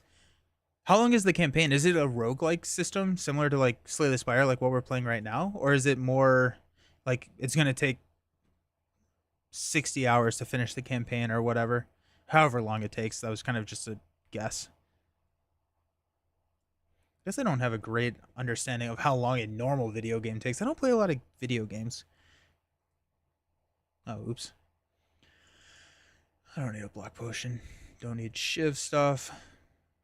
We're fine. My flatmate finished it in 25 hours. It took me 70 plus because I spent too much time building relations and improving cards. I'm super interested in this now. Huh.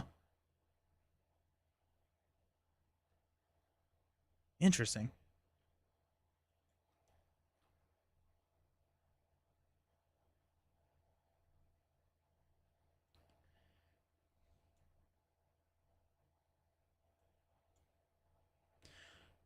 YOLO! Heck yeah. Heck yeah. I'll take that.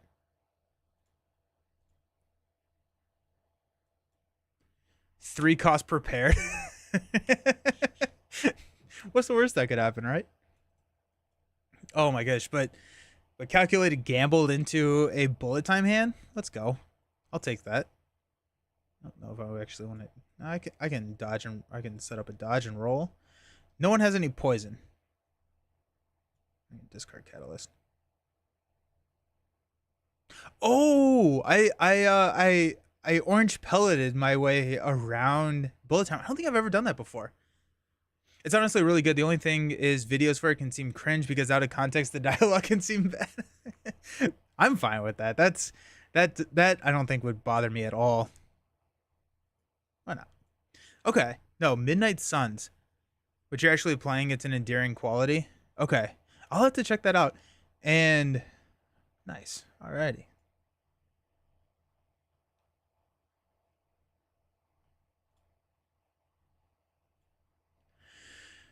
Okay, what are we at?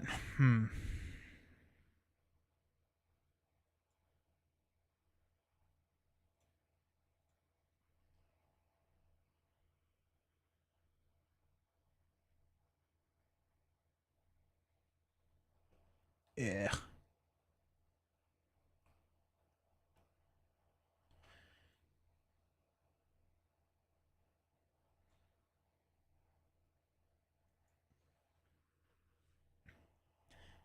I don't love this. This is annoying. Hmm. This is gonna at least get us a new card. Tactician. Gambler's Brew. Why not? See what happens. Do we want to keep bouncing Flask? Probably. Another bouncing Flask.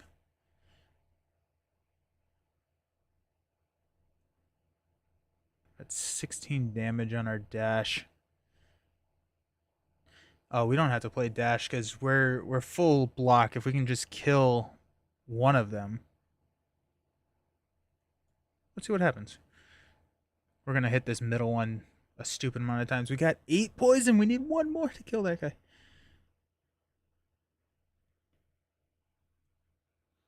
Go there. He's dead. We're full block now, so we can. Fine. We'll just dodge and roll away. So 25 hours on Midnight Suns. Nice.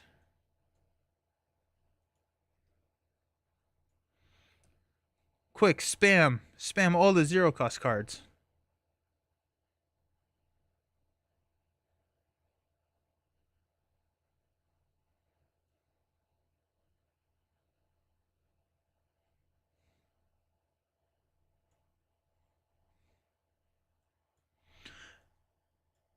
You have to kill this guy. There we go. Okay. I was like, we have to. We can't let the other guy come back alive. And Venom, dangerous. I love footwork. Footwork is so much fun, but just I don't need cards. I need to get rid of cards. I have 61 freaking cards. I really haven't been playing Riddle with Holes, but I mean with Snakeo, that's actually probably better than a lot of this stuff. I want to keep. What do I not want to keep? I think zero cost Masterful Stab is fine. I don't know if I've upgraded at all this game. Yeah, I have. I upgraded all of my backstabs.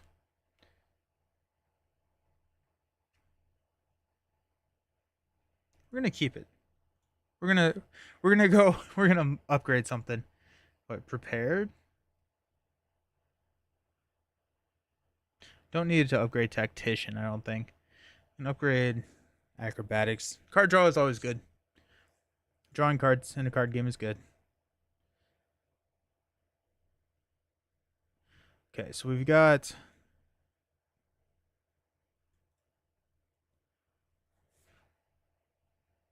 attack, skill. I'm looking for a power card right there. And then that's going to get rid of our confuse. And we're much happier. Oh, he's attacking us for a lot.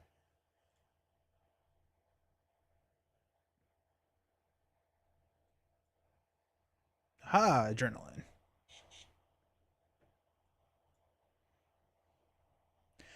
So he's hitting us for 12. We'll take 1 damage. Nope, we won't. Sweet.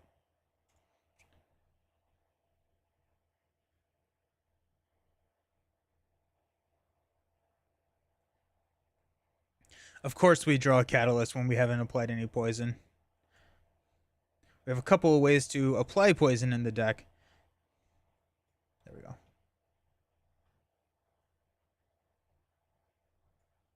Apply a second weakness there. Ooh. What is your least favorite Act 3 Elite?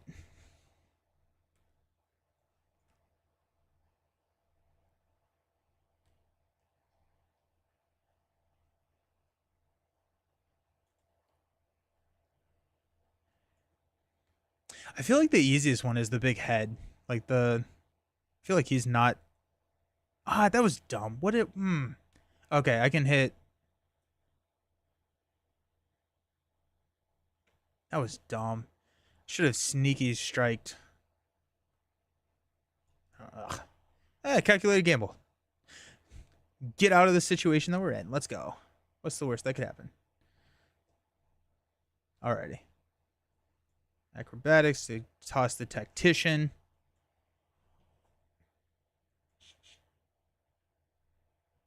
Probably should have played after image. Me trying to see where it says innate on my catalyst. Oh, I wish. I wish I had an innate catalyst. That sounds fun. Actually, no, that sounds awful. I don't want that at all.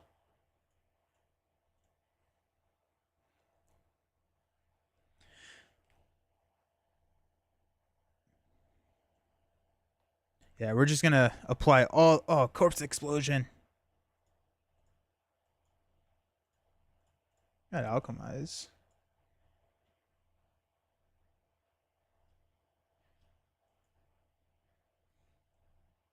Storm is no. Wait, hold on. I was like, he is intangible.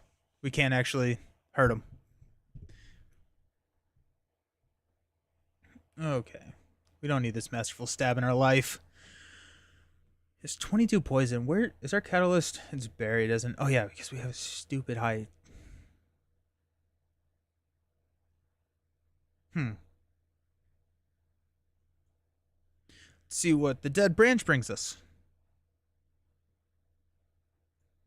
You can hurt him, but only really slowly. I had a deck the other day that hit while he was intangible. I think I did like 70 damage. Like I had so many cards I was playing each turn.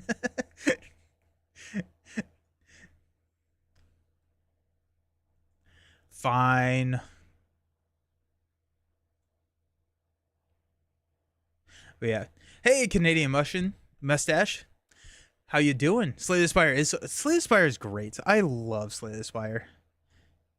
We're just playing the daily run right now. Oh, Storm of Steel is actually really fun because all the shivs give us another card draw from Dead Branch. That seems like the fun way to play, right? And you discard the hand, you get the Tactician back too. And Bouncing Flask, let's go.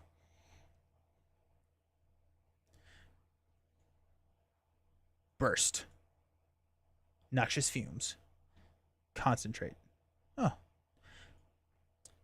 Grand Finale. Not even close. Backstab. After Image. Might as well play an After Image, right? We're about to hit Ink Bottle as well.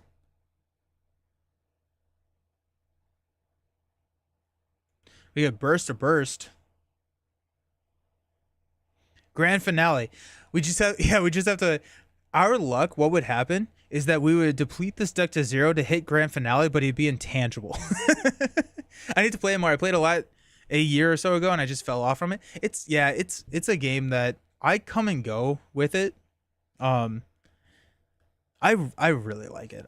I'm a big fan of Slay the Spire. It's just like one of those games that it's like my comfort game.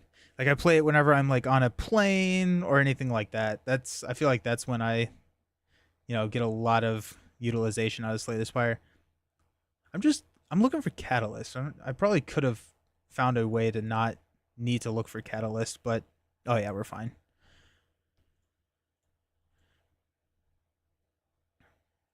It would be kind of Preserved Insect now.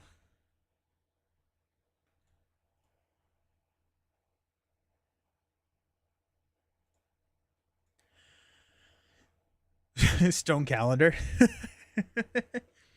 Got a question for you that you must get all the time. You're fine. I got everything from Marvel Champions now, but now the LCG bug is still strong in their current state. Which LCG would you recommend? Oh my goodness, I just filmed a video about this yesterday and probably coming out here pretty soon. So good timing on the question. My question to you is, do you like the story aspect or the deck building aspect, or do you want something completely new? So turn the question back around on you. Stone Calendar I feel like is dumb, but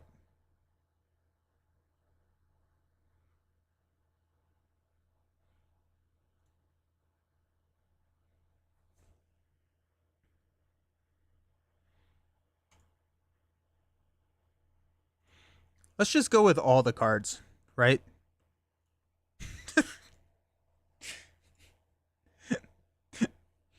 A combination of both I'm feeling at the moment.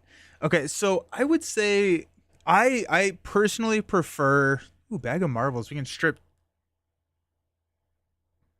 it's the slow. We can strip 2 artifacts. I really like Lord of the Rings. Lord of the Rings is my favorite LCG. Lord of the Rings is a significant oh my gosh, look at that snake opal. That's awful. Lord of the Rings is a pretty significant deck building commitment. And so if you like deck building, there's really no, I'm not going to say like, I feel like Lord of the Marvel Champions, you have 25 to 35 cards to build, and you kind of have an idea of what the hero is already doing. Lord of the Rings, you have 3 heroes, and you have to build a deck that works. You have to build a 50-card deck, and there's no set cards. You have no hero-specific cards. It is, here's 50 cards. This is what you're building. Every single scenario feels like a puzzle that you have to solve. And so that to me is really satisfying. I really, really, really like that. Arkham Horror is more of a story-driven game. If I would probably recommend those 2 over any of the other ones. And mainly just because of the amount of content. If you have everything for M's Marvel Champions, you may already be looking at a lot of other content, or like have bought a lot of content. That being said, I am loving Earthborn Rangers. Earthborn Rangers only has one expansion out. They have plans. They've already kickstarted the second expansion. They're doing a reprint of that of the core game as well as the expansion. So if that is something that you're interested in, like I've always said it's like Arkham Horror meets Legend of Zelda. It's kind of like open world, open feeling. Like it's good. And then Ashes. If you want something that you can go PvP, I would try Ashes, because that Ashes is one really pretty, and two just like a really just a really solid game overall. So if you told me I had to choose one, I would choose 27 damage. Why am I doing? Oh, they're. If you told me that I had to choose one, I would choose Lord of the Rings. I would choose Lord of the Rings. But if you're looking for kind of the campaign feel, Arkham is what you're looking for. So there's a couple of options out there. The thing is, you really can't go wrong. All of them are so good, and it's going to be really hard to go wrong with a choice. I need to try and beat Fellowship again. The ring race are brutal. Yeah, the ring race are brutal. And that's the other thing. If there's something that you really are drawn to from like a theme or a lore wise, go with that one. Because yeah, if you love Lord of the Rings, go with Lord of the Rings. I love Lord of the Rings. So Catalyst, it's happening.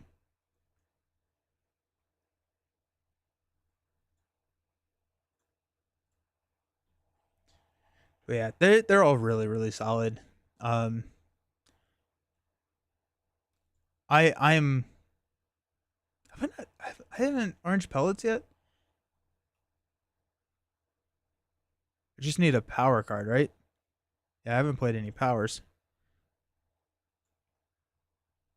Aha, there we go. Mine would go Marvel Champions, Lord of the Rings, and Arkham. Nice. Yeah, I would switch 1 and 2. I would go Lord of the Rings, Marvel Champions, Arkham. I play way more Marvel Champions, and I think probably the best thing about oh heck yeah, let's go. The best thing about Marvel Champions is how easy it is to set up, put into play, like just get. It's so easy to play. Gameplay is most important for me for the most part. Yeah, and like I guess that is fair, and like it's not a it's a heard and understood complaint. The fact that like you have it does kind of feel like I don't need this. It does kind of feel no. It does feel like you can spend most of the time playing the game and deck building for Lord of the Rings. Earthborn Rangers is good though. Earthborn Rangers is very solid. I think there we go. I'm the same as you, Nelson. I play way more Champions, but I like Lord of the Ring quite a bit more. Champions is just the ultimate pick up and play quick. Yeah, it's so good for that. It is so good for that. I need to upgrade my. That's what I told myself I was doing this a while ago. I need to upgrade my after image. And that's gonna after image, getting an innate power is gonna be great actually. Because we can, as long as we get a skill, we're good. Yeah, Lord of the Rings is a pretty decent commitment.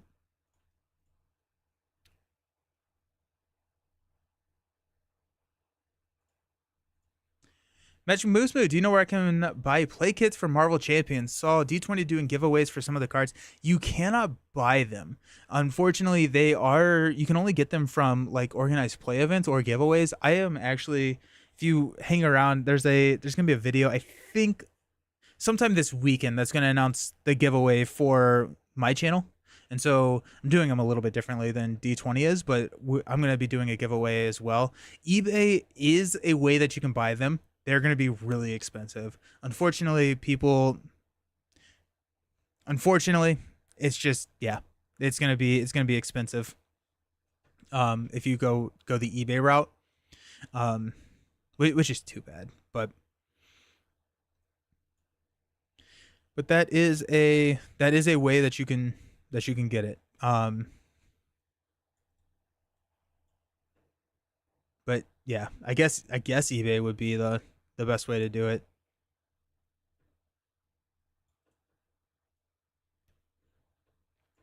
Yeah, I'm gonna do a giveaway here. So maybe you'll win one of those. Is there one that what? So what is everyone's favorite card for the promo stuff? I've been playing Lord of the Rings for 10 years. It's still your favorite, even that I'm playing more Marvel nowadays because easy to pick up and play. Yep. I feel like they did learn a good bit from kind of the design of Lord of the Rings. Yeah. This doesn't look like Arkham Horror. Oh yeah, we finished Arkham Horror. I wonder. I'm new to streaming on YouTube. I wonder if I can edit the title. I probably should have.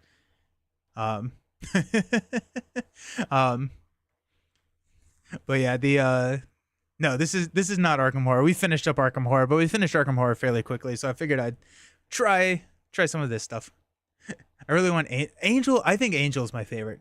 That's I think my favorite. I think Angel just looks so freaking cool. X23 variant looks really nice. Yeah. X23 looks pretty sweet. I'm going to be doing a giveaway on there too. Oh, nice. Nice. Well, that's exciting. I feel like they are a little bit easier to find this time around. I feel like last time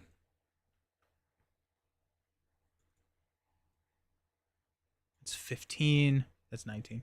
I feel like last time it was a little bit harder to find from like the Mutant Genesis wave, but I feel like the next evolution stuff is easier to find.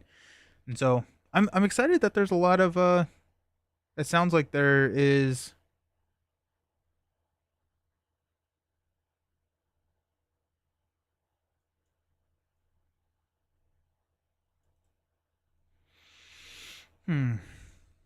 the difficulty and puzzle nature of each of the scenarios will make the game last forever for me. It's really simple to win a game, and yeah. And then there's so many different like archetypes, and there's so many different ways to play in Lord of the Rings that it just feels so refreshing. If you beat a scenario, that doesn't mean that you're done with that scenario, because you can come back and play it with a different hero lineup or a different however you want to play. And it's just a really cool game in that sense. I was disappointed with him as a hero announcement. He's one of my favorite heroes now. Angel? Yeah. Angel. Maybe I'll pop in to see if I'm eligible. I'm new to LCGs, and I jumped in with Lord of the Ring and love it. I played Marvel 2, just wish Lord of the Rings was more popular, but I get it. Yeah, Lord of the Rings, I think like the oldness, quote, oldness of Lord of the Rings. Oh my gosh, Snako giveth, and Snako does not taketh away, apparently. Heck yeah.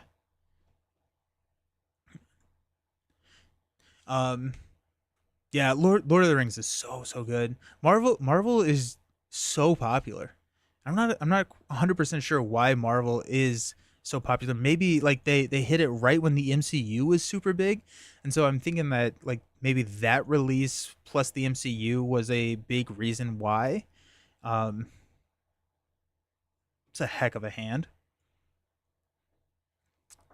Indeed, I think I brought a single cycle of Lord of the Rings to an island and live forever with yeah. No, and yes, they have a good significant yeah. It's yeah. Get rid of my confuse. Are you planning to make a buying guide for Arkham at some point? Yes, I am. With the reprints, if I went for Lord of the Rings, I know what to buy. For Arkham, I haven't got a clue. Yeah, I am. I need to prioritize that one. Honestly, that's a good one to get out before Christmas or like before the holidays. It's 12/13. I'll yeah. Let me see if I can. Let me see if I can put that together.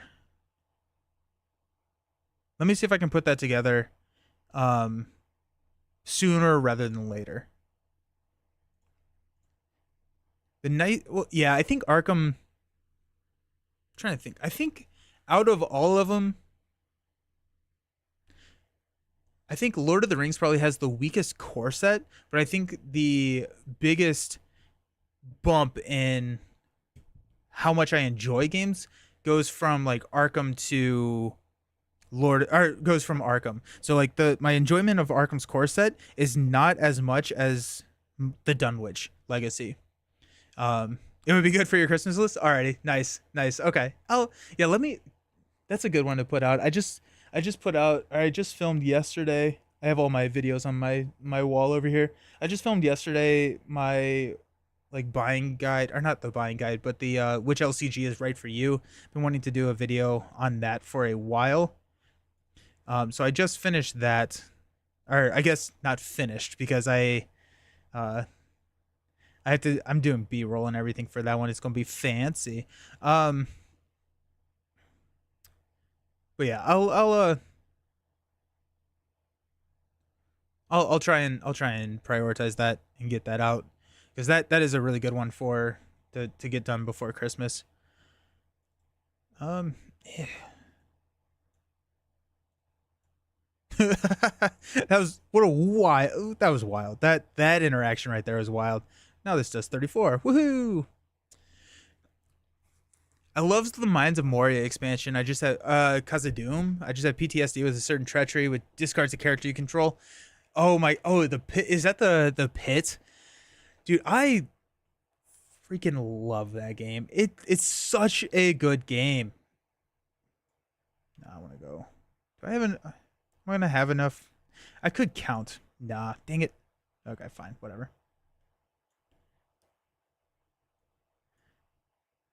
I kind of want to go back and play some of the older scenarios, or not scenarios, but yeah, I guess scenarios. I do have all the nightmare packs. I do want to go back and play some of the nightmare stuff.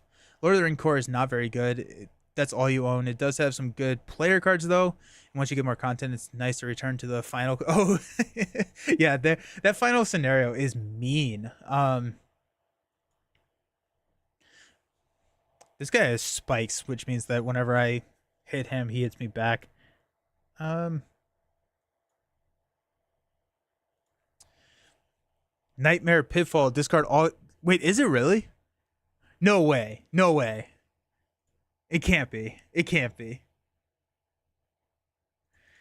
I am pumped to play the Nightmare stuff though. I'm going through the entire saga, or I guess all of it before I do any of the Nightmare stuff. But I love. Why are all my skills so expensive? This guy's back. Why is this guy back?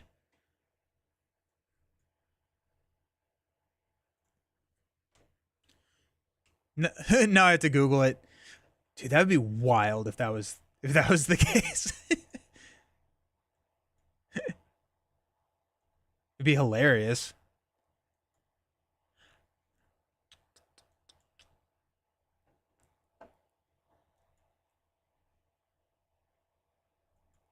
I don't know what I'm doing. What am I doing here? Oh, I'm just playing cards to I find that I do this like with Slay the Spire. I've played it so much that I just start doing things mindlessly and I have to like take a step back. I'm like, wait, what am I doing? Why am I doing this? The Nightmare packs were a cool idea. Hard to imagine people thinking, I wish Lord of the Rings was hard. I do think that they probably ran into some issues with power creep in Lord of the Rings. Just like with like all the new player cards and all that kind of stuff. So I can see YOLO. That was lame. But yeah. And they have like the Nightmare packs and then they have the return to stuff for Arkham. So that makes me think that or like there is a precedent to have That was dumb. What was I doing? There is precedent to have a like a return to Red Skull stuff or something like that. Like I think that that is viable and something that we could see at some point. What are your thoughts on that? Do you all think that we could see that? Do you think that we could see like a return to box or something like that um, for Marvel Champions? For Marvel Champions, are there any villains from previous waves that FFG missed out on that you really hope they will come back around to? Yeah, I honestly I wasn't even finished reading your statement or your notes and Doc Ock. I would be I would honestly be a little surprised um if we don't get another spider wave. There's so many spiders out there and people love spiders that I could definitely see us getting more spiders.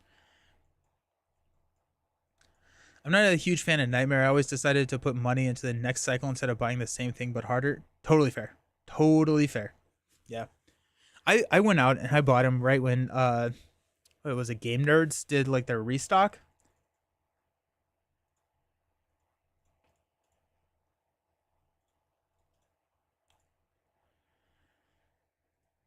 What do we want to do? Smith something. For Marvel yeah. I honestly think that there ooh, adrenaline. I honestly think that there is a world that we live in where we get a return to some of the other stuff.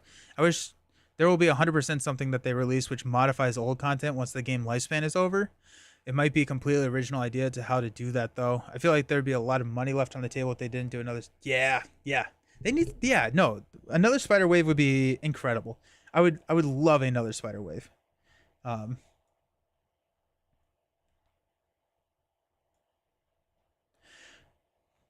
oh my goodness, all of the power cards.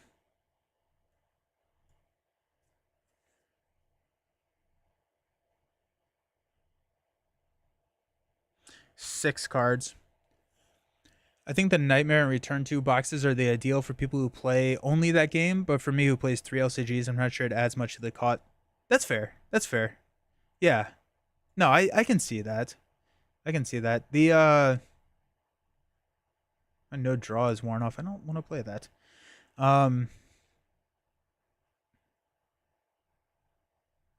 I'm trying to do math and play the right number of cards here. Um Yeah, no, that's fair. I like the Return to. This is the first time I played a Return to. I'm playing Return to the Forgotten Age, but I think that one's a little bit of an outlier in terms of like what it does for the game. But I've been enjoying the Return to stuff. I really want to do like Return to Dunwich and all of that. Um, and then I haven't tried any of the Nightmare stuff honestly, but I don't know why. Drink potions. Why not? Silk as a playable hero would be really cool. I think what's the guy, what's the mastermind of from across the Spider Verse? What's his name? I don't remember his name right now. I think he would be really cool to play. Spider Punk would be a great like. There's so many spiders that they could put into this game. I want it. I think MOTK for champions would be great. So that's anyone who said about certain heroes being missing will have a way to play them in their ally version.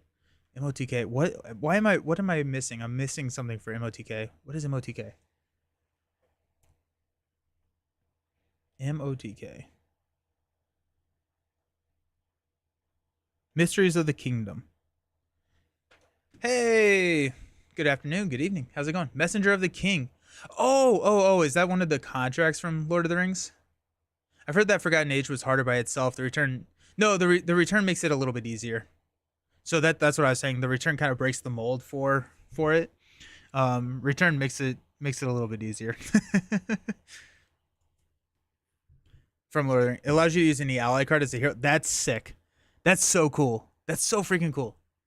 I feel like that'd be a little bit harder in Arkham. He's about to heal everything, isn't he? I feel like that'd be a little bit harder in in Marvel Champions because they come with like a ton of the like the 15 hero cards. So that's gonna be hard. Heading off now. Thanks for the chat. Great to see you streaming on YouTube as I don't use Twitch. Looking forward to your next videos. Yep. So yeah, I'm hoping that everything from here on out should be on YouTube as well. But thanks for hanging out. I'll see you around. Have a good one. Right, 10 cards. Ooh.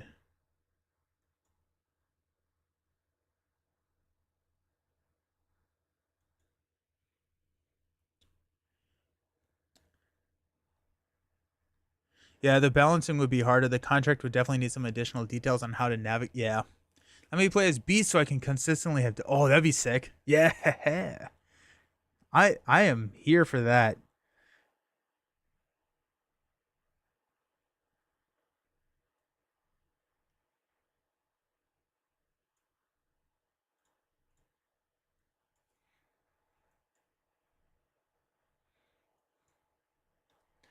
All the week. I'm also. Do you think that we're getting Beast as a playable hero? Like in this next wave? Do you think that Beast is hanging out? Or no? I'm honestly kind of surprised. I would be surprised if we didn't get Beast. I feel like Beast makes a lot of sense to have as a hero.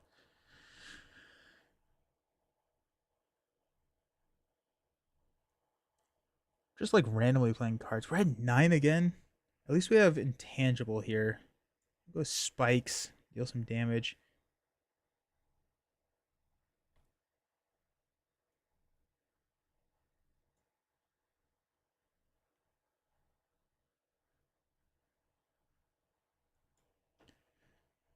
My guess based off the image is no, but I'm with you. I think it'd be wild, so maybe. I saw someone talking about the fact that it would be like Beast in like his human form.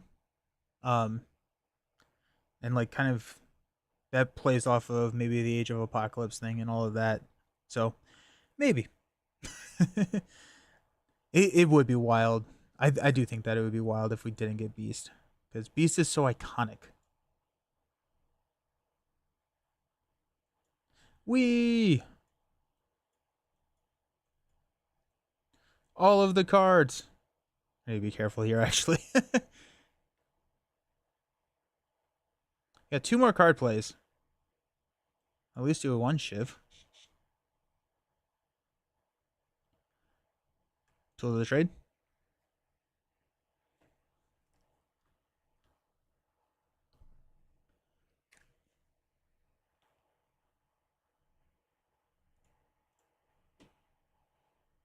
A bullet time. Why is bullet time 0? Why does that cost 0? Oh, did I don't know why bullet time 0. I'm not a playtester for FFG. Nope. No. When you get excited and start shivving, but you're right. Just over here, just playing 900 cards every single turn. This is lethal though, right here. Oh, if we were getting Iceman, which I think we are, he'd be the only missing core X-Men. I agree that it would be a surprising decision. Yeah. Yeah, that, I mean, it would be weird. Hold on. I just realized that there's a button that I can... Cool. Whew. Alrighty. Nice. I love Slay the Spire. I like playing Slay the Spire, and this was fun just kind of chatting. So maybe we'll do a little bit more of this. It's not always going to be Slay the Spire. The heart, unfortunately, with like the daily thing, you can't take on the heart. I don't think. At least I haven't figured out how to do it. But yeah, no. If we finish games earlier, we may play some more games like this. But we like I got Dune Imperium. I want to play a little bit more. I want to at least know the rules before I stream Dune Imperium. But I want to do Monster Train, and then Midnight Sun sounds really interesting. I'm actually gonna go take a look at that right now. But yeah, so we are gonna be playing Dune Imperium. Is so fun. Yeah, have you tried the digital implementation that just came out? It's good. It's very, very good. It's very, very good. But yeah. I'm gonna be playing again tonight. at 7, so that's in about 6 hours. We're gonna be playing. No, you haven't. Check it out. Check it out. It's very very solid. It's very solid. It's on Steam. Yep. Yep. Yeah. So yeah, we'll be doing that soon. I've played since I got it 2 days ago or something. I played like 4 games. So I'm learning. But yeah, so that just came out, and I think they have a root implementation as well. But yeah, so I'm gonna be streaming again in about 6 hours, playing some Earthborn Rangers. So see you all tonight, and if tonight is not an option, I am streaming next or tomorrow. I'm streaming tomorrow at 10 a.m. So the same start time as today, but we're doing Star Wars Unlimited with Brant from Step Into the Portal. So really pumped about that. I'm really excited for Star Wars Unlimited. But thanks all for hanging out. I appreciate y'all. See you around. Peace.